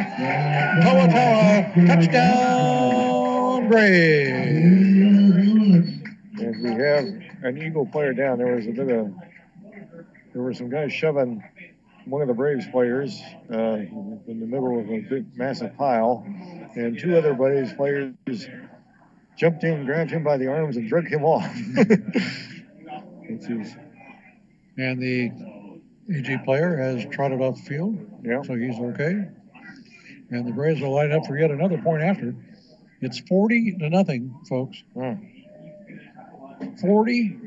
3:50 to go here in the third quarter. Yeah, there's still 15 minutes of game time left here.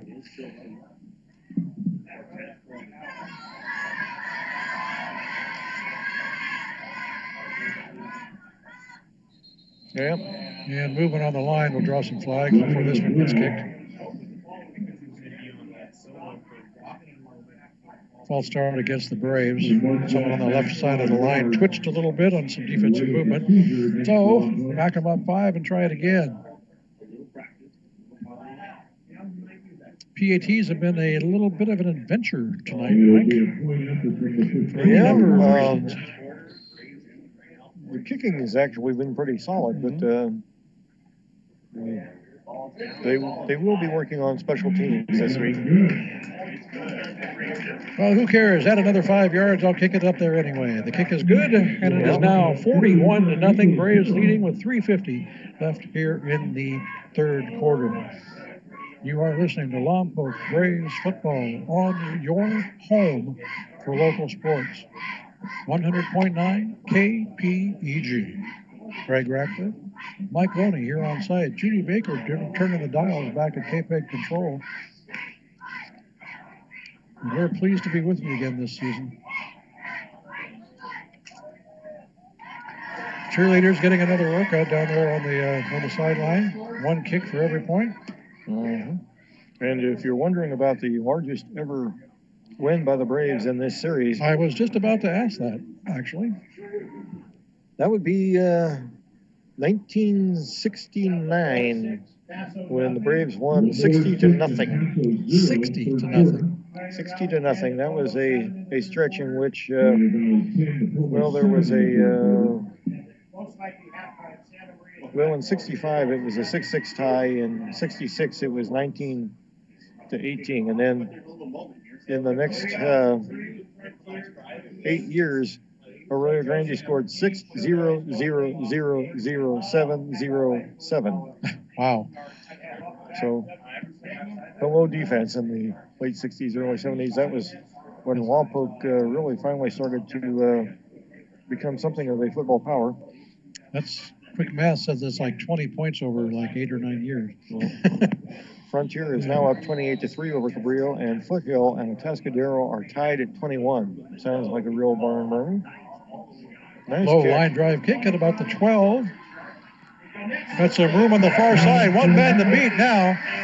And he's gone. And he's gone. He's got 3 guys behind him. The Eagles are going to be on the board with an 80-yard kickoff return.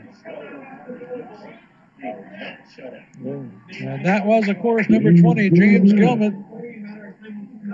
No flags anywhere that I can see. It's going to stand, and there goes the shutout.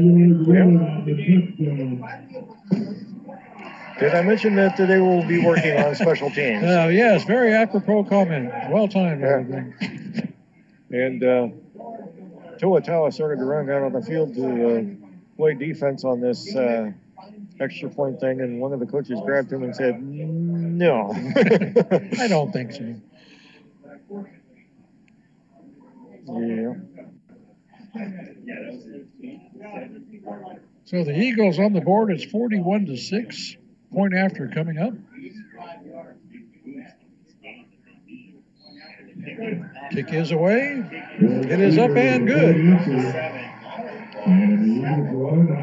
So that makes it a little more interesting. 3:36 now left here in the third quarter. And our score has changed. It's Lompoc 41, Arroyo Grande 7. And Frontier has scored again against the Conquistadors. It's now 35-3. Some changes up on the Mesa as well this year. Coaching staff. A.J. Pateras taken over. That's a tough one to start with. Frontier, one of the better teams over in the Bakersfield area, year in, year out. Kind of think of somebody like a Atascadero in terms of what they're usually going to put on the field. Yeah, that's a good analogy. They're kind of the rock'em sock'em robots of the Bakersfield.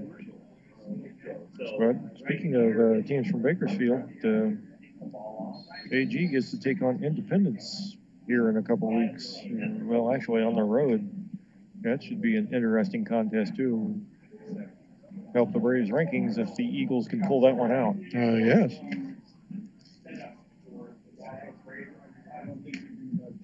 Looking at schedules.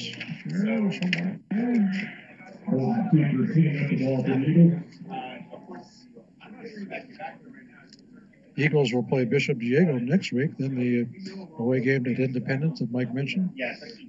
Then they'll get back to some local teams: Pioneer Valley, St. Joe, Napomo, Paso Robles, Rigetti, Atascadero, and finish up the regular season at home against San Luis Obispo.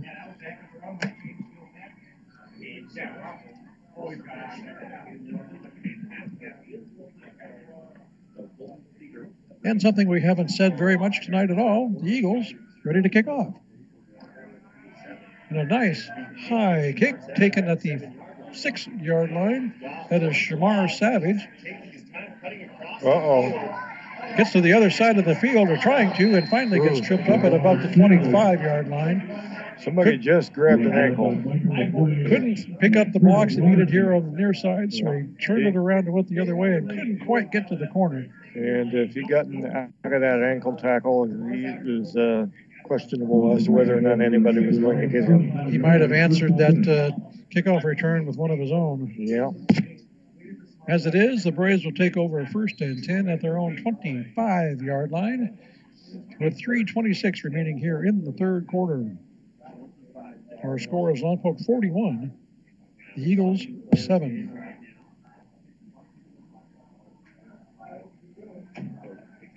Looking at Braves personnel, looks pretty much the same. Nick's still in under center. Give to Tawa.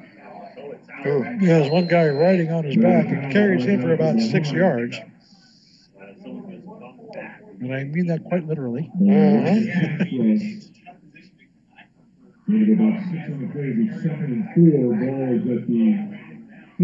A testament to the shifting responsibilities of the Braves coaching staff. It's interesting to see Donnie Cross on the sideline these days.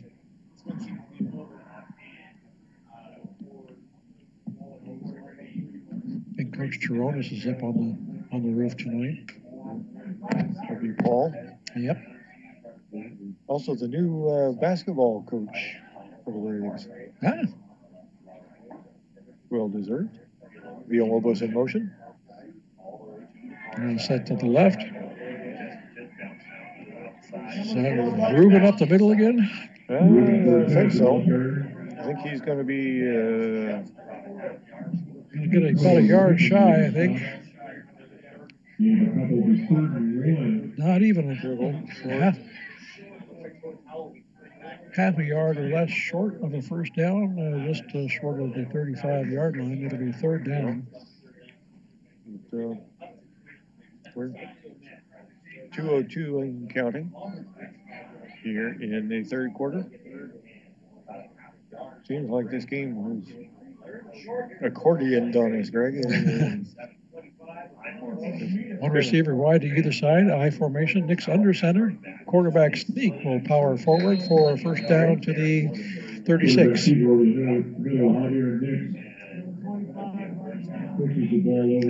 That'll move the chains for the Braves. Give them a first down at their own 36-yard line. 1:41 to go.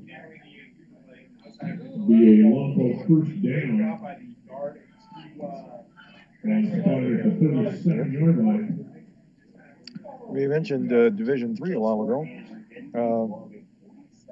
What CIF did is they came up with this power ranking system, and they ranked all 396 11-man teams in the section. Next from the shotgun, Villalobos in motion again. Tawa with the handoff. He gets hit in the backfield. Now he's got 1, 2, 3, 4 guys on him and can't get out of that one. Yeah, Nick's bobbled that snap just a bit and threw the timing off somewhat. No gain on the play. Fortunate to get that one back to the line of scrimmage, I think. Yeah.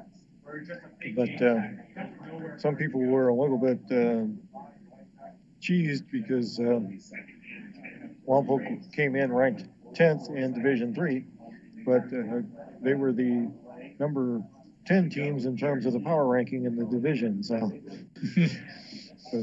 the teams number 37 through 54. And Lompoc Colts, I believe that's their final timeout. 0:33. 33 seconds left, and the Braves will stop the clock. The other teams in Division III, Buena Park, a team you may have heard of, Greg Hart, Sierra Canyon, St. Francis, Crespi, Charter Oak, Westlake, Palos Verdes, Rancho Verde, Lompoc, Citrus Hill, Oak Hills, El Toro, Newberry Park, Villa Park, Lucerna, Serrano, and Camarillo. So it's basically a walk in the park. Those are some big name schools right there, Mike. Those are some big name schools and some big schools. For those of you who don't know what a CBED is, it's the California Basic Educational Data System that they have set up. And one of the things that tracks is how many kids you have, so how much money do you get paid from the state. Most of those schools have well over 2,000 kids. Oh my gosh. Lucerna is 27, 31. Okay, back here. Toa breaks the tackle. He's got some room here in the near sideline. Now it's a foot race. Speed. And he's finally going to get wrestled down inside the 25-yard line. Toa showing his nimbleness to go down the sideline and his speed to accelerate away from the tracking defenders. And a big gain all the way down to the AG 25-yard line. And the guy did a good job of hanging on to him long enough for help to get there for to help keep to him from arrive, scoring. yeah. Because he was on his horse and he was galloping. And he would have carried that one guy the other 25 yards. Yeah. But actually, there's only 6 teams out of those 18 that are less than 2,000. And Sierra Canyon has 417. They're a private school, and they recruit. Crespi and St. Francis are both private boys' schools. Westlake, Palos Verdes, and Lompoc are the only 3 that are under 2,000 and not a private school. Westlake has 1563, Palos Verdes has 1687, and Lompoc 1430. So, yeah, big schools. Mm-hmm. Well, back here at Doug Hitchens Stadium, we have reached the end of the third quarter.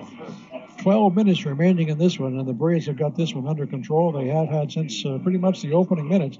It's 41-7 Lompoc at the end of 3.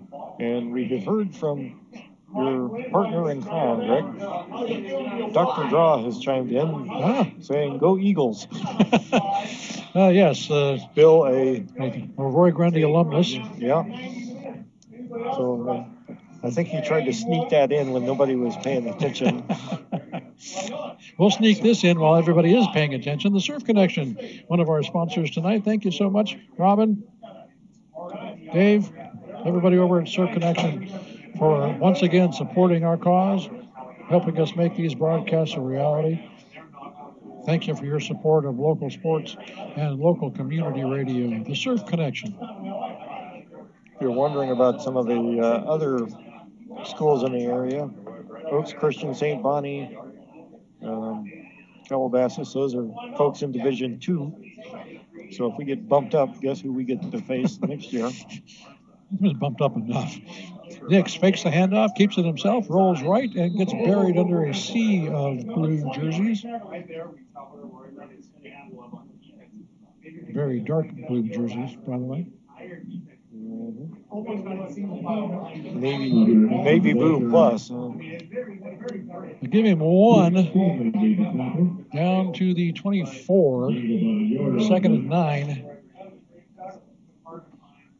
Paso Robles, Atascadero, and Thousand Oaks are all in D4. Moore Park, St. Joe, and Ventura in D5. Bishop, Diego, Oxnard, and Napomo in D6. Pacifica, Simi Valley in D7. Rio Mesa, Arroyo, Buena, Rigetti in D8. And we have our first Coleman carry. DeAndre Coleman with his first carry of the season. Of his, Probably not the last, however. Number 1 gets 1. Maybe 2. Let's give him 2. Yeah, okay. Third and 7. Santa Barbara is D9. DP, San Ynez, Templeton, DP, and San Luis are all in Division 10. Draw play. What is another sub? Oh, that's Ruben. Ruben. Okay. I don't think they shifted him to the solo back that time. Ruben down to the 15. That's real close to a first down, maybe a yard short. Right about a yard shy. Fourth and a long one. Down at the 16. Braves will go for this one, I would think. Of the 16 teams in the LPL and the Pac-8, Orcutt Academy and Mission Prep are playing 8-man this year. Full house backfield. Whoa. That's Ruben vaulting over the line. That'll be enough for a first down to the 14.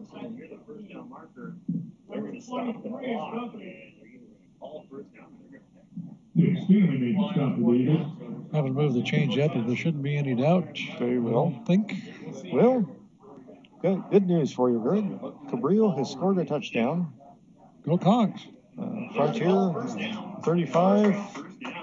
Cabrillo 9. First down, Lompoc with 9:42. They'll give Ruben forward progress to move the chains. Yeah, as they should. I hear there's a new attitude up on the Mesa. Yeah, well, we'll see. One of the things that has happened in some recent years is they would take a big loss and kind of get down after it. First down, Braves, full house backfield. Ooh. Foul in motion. And there's a little mix-up, little timing play that didn't time out very well, but it was a little mistiming play. But no real harm done, no fumbles anyway. We lose a yard or so. Well, we just got a score that a little bit interesting, Greg. In the third quarter,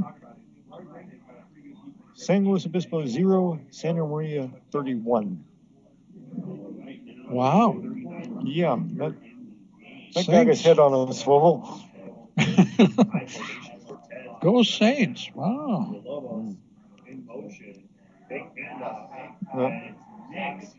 Nix had a lot of time and then finally got wrapped up. Didn't have any place to go with the ball. Yeah, So did a good job of not throwing that in the coverage. So. If there's no place to go, then go down. Go down. Don't give it up. He tried to make a move and didn't quite get away and made sure he kept a hold of the ball. A rare negative play, however, for the Braves. Moves the ball back to the 20. Back-to-back negative plays.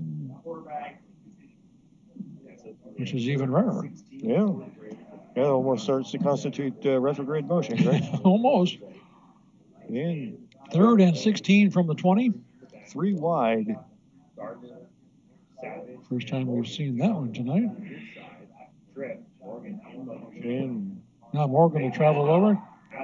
Savage with the screen ball is loose. Was that complete, or they're going to need to call that incomplete? I think. Yep. We're waiting to see if now that we're was going to have called your, a completion and a fumble or just have your favorite thing, a zebra huddle.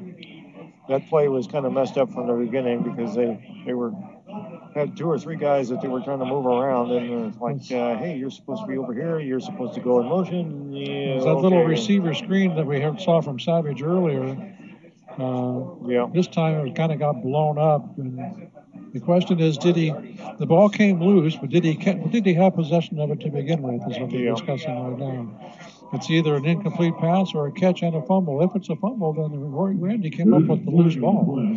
So we have the officials huddled up at around the 25, and we'll see what they come up with. It's also a flag down, Mike. Oh. So multiple things going on here. We got 7:26 left on the clock. And trying to decide whose ball it is. And we have another delay in the proceedings as just reminded me of the first quarter. Yeah. It's 41-7. The outcome not so much in question, but an interesting call here. Let's see what we got. We're finally going to get a call. Okay. Unsportsmanlike conduct against the Eagles and offsetting against the Braves. But they still haven't told me whose ball it is. So offsetting penalties. That's no harm, no foul there. But it's noteworthy that that's not the first unsportsmanlike we've had from either team tonight. Yeah, and the chains have not moved, so the ball, they have moved the ball to the 20-yard line, and that's where the line of scrimmage was. So all indications are they have ruled that an incomplete pass then. Is that right? That would seem to be what they are ruling at this point, although the referee is scribbling in his game notes as to who picked up the personal fouls. Because, of course, you can't have anything anymore without paperwork. So, of course. And they're also telling a sideline warning for the Braves. That's right. Yeah, I don't think that's an official sideline warning, but they're moving them back. Certainly shuffling them off the playing surface. That's for sure. Okay. We're going to replay the call on the. Someone's been ejected. Okay. An Arroyo Grande player apparently has been ejected from the game. Disqualified.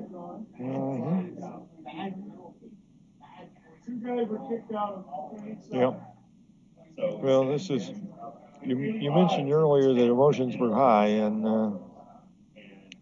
they don't seem to have subsided much either. No. I think the staff made a real good decision in taking Toa out. Not just to keep him out of this kind of scrum that develops occasionally. And he's done his work. He can go rest for a while. Yeah, let's keep him out of harm's way. It is being marked 4th down, so that was a.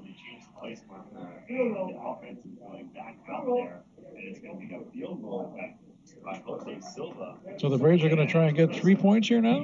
Yeah, it appeared to be so. Silva out there, and he's preparing to have the ball placed at the 27? 27, so a 37-yard 37-yarder by Silva. Good snap. The kick is away. Is it long enough? Is it straight enough? It's good. Didn't get a whole lot of elevation on that one, but enough to get it over the crossbar. So 3 more points on the board for the Braves. It's now 44-7 Lompoc with 7 minutes and 20 seconds remaining in the game. We're finally in the 4th quarter. You're listening to Lompoc Braves football on your home for local sports. 100.9 KPEG. The Braves Radio Network. And KPEGradio.com on the web. Let's thank our friends over at Tom's Restaurant. Thank you, Kim, for being on board with us, for supporting local sports and local community radio.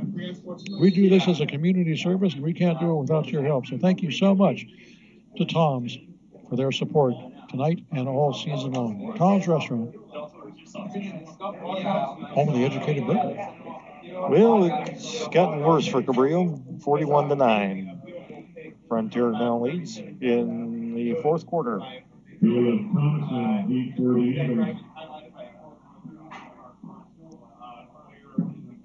like to give a shout out to Darlene and Jesse and Mario.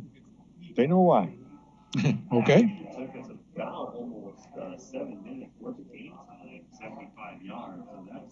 The Braves set to kick off yet again. They've done that a lot tonight. Yes, they have. With varied success.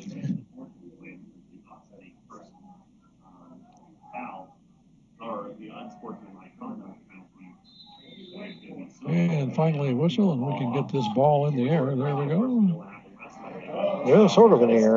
Yeah, this is going to roll out of bounds after only about 25 yards. It went out at the 36 or 37 there. And I suppose the Eagles will probably just take that. Well, they're going to move it out to the 38.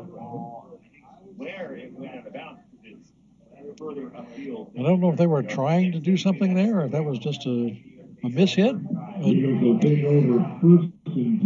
Certainly, either way, it was not terribly effective. The Eagles will have a first down at their own 38-yard line. A couple more scores. Pioneer Valley leads Napoma 13-10. And Notre Dame has slammed the pedal to the metal, and they're leading St. Joe 41-14. The clock is running now, Mike. I think we are officially in a running clock for the last half of the fourth quarter. Run up the middle down to about the 45. Nice pickup of about 8 or so. Approaching the halfway mark here in the fourth and final quarter. Quickly, while we have a chance, let's thank Wilkerson Chiropractic for being with us tonight. Mike, Dr. Mark Wilkerson. Thank you so much, Mark. I remember when he was the young new hotshot in town.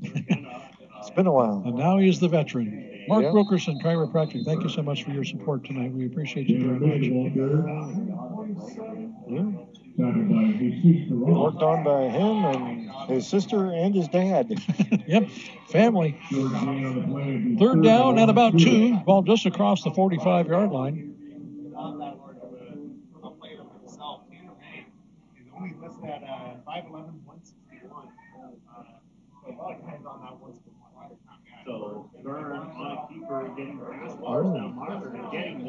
This is Byrne on the quarterback keeper, fights his way into Lompoc territory all the way down to about the 42. Finally brought down by number 23 for the Braves. That's Matthew Dondero. It's a first down for the Eagles at the Brave 43-yard line. And we're seeing a lot of subs in the secondary. Villalobos out there, Morgan out there. Byrne again has to shift directions. Yeah. Cuts it back inside. Gets inside the 35 to the 34 before he's brought down. Yeah, he turned around and Jacob Hunt was right there. Said, I think I'll go that way instead. A bunch of clean white uniforms out there right now.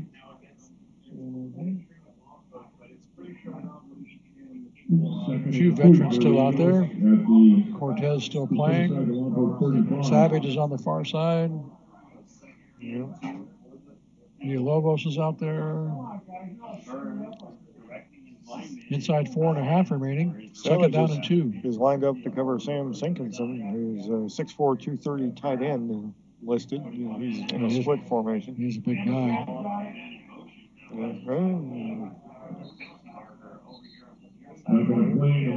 Michael McLean sweeps left, and we have a penalty flag down at the 35. Yeah, McLean swept left, and Hankey went right. San Ynez leads San Marcos 48-10.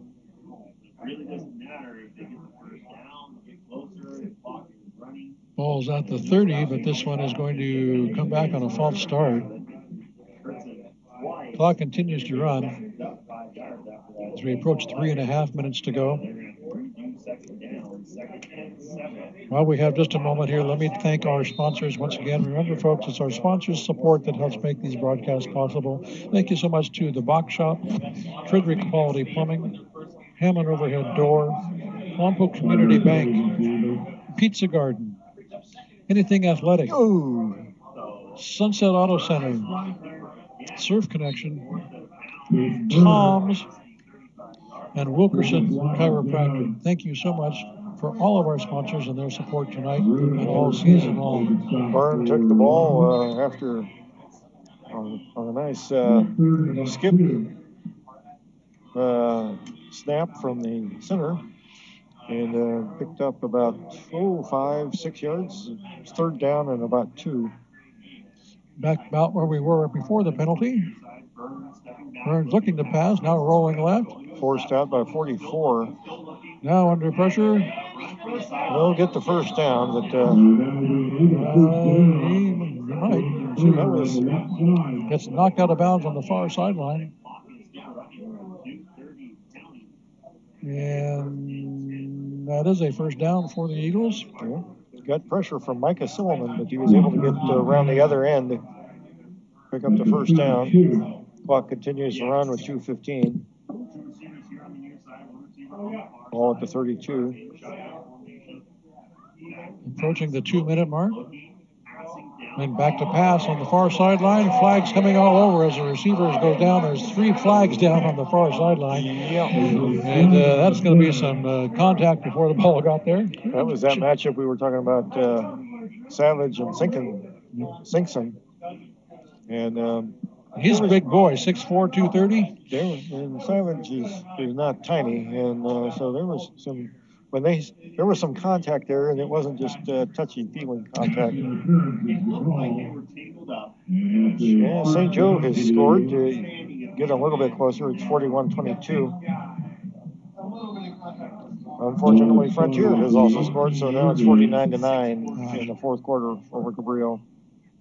Approaching 1 minute remaining. We got a first down for the Eagles after the pass interference call. Going right up the middle, inside the 5, stopped just short of the goal line. Minute. It'll be first and goal for the Eagles with 1 minute to go. Quickly up to the line of scrimmage. They want to punch one in before this one runs out. They have yet to score an offensive touchdown. Fumble recovered by Lompoc in the backfield, and there goes that scoring opportunity. Was that Cortez that got that one? I'm not sure. He was back there. Yeah, he was one of them was in there. Savage was there as well. Well, the turnover gives the Braves the ball. 30 seconds to go. I don't think they even have to snap one. No. They can jog out there. And, so the only points the Eagles have scored tonight was on special teams. A kickoff return for a touchdown. Mm-hmm. Their offense was completely stymied by the Braves tonight. And unless something really dramatic happens, the Braves will not score on another possession tonight, Greg. And they're coming off the field without snapping the ball as we go to two of their 10. Zeros across the top of the clock. This one is over. And the Braves have decidedly taken care of the Arroyo Grande Eagles by a score of 44-7. 10 possessions, 1 time ran out, 1 field goal, 1 punt, and the rest one interception, 6 touchdowns. That's a pretty good percentage. That's not shabby for an opener. Teams meeting at the 50-yard line to shake hands, as is the tradition. And I'll tell you what, the spirits ran high here tonight. There were some extracurriculars. There were some things said. There was some pushing and shoving, and some penalty flags flying. But the Braves have they've come out to play this year, Mike. And next week, the Braves take on Napomo at home and try and win their 8th in a row in the series.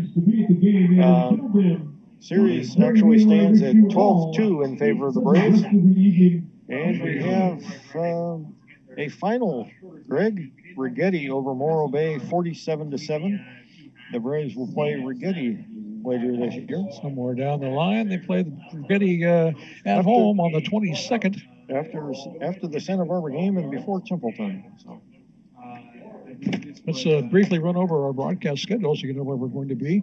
We will be back home at Hawk Stadium for the next 2 weeks. Nopomo on the 1st and San Marcos on the 8th. On the 15th, we will be still at Hawk Stadium, but covering Cabrillo as Templeton comes to town. And then, as Mike mentioned earlier, we have that interesting Saturday game that will be going down to La Playa Stadium at Santa Barbara City College, where the Braves will take on Santa Barbara. And on the 22nd, back home to Hawk for Rigetti versus Lompoc. On the 29th, we'll be covering Morro Bay versus Cabrillo, back home. Lompoc at Pioneer Valley. Road game for the Braves on October 6th. Cabrillo versus San Ynez on the 13th. San Ynez at Lompoc on the 20th. St. Joe at Lompoc on the 27th. And then Lompoc is the away team for the Lompoc-Cabrillo game to finish off the regular season on November 3rd. So that is where we will be for the remainder of this season. Jumping all over the place and having a good time. Indeed. Mike, final thoughts on tonight? Well, this Braves defense doesn't have a lot of depth right now, but they are playing extremely well. I almost made it. Leandre Coleman could be the next big Braves star. We had some guys flying around on defense tonight, and he was one of them. Delira had a great game in the middle of the defense. The linebackers played well. They didn't really, DeLuna, I'm sorry. Not Delira. Juan DeLuna. The linebackers played well. They didn't have a whole lot to do, but Arroyo Grande just could generate absolutely nothing on offense. And Arroyo Grande has players. They're a good team. They've got good coaching. They're gonna do well this year in D4.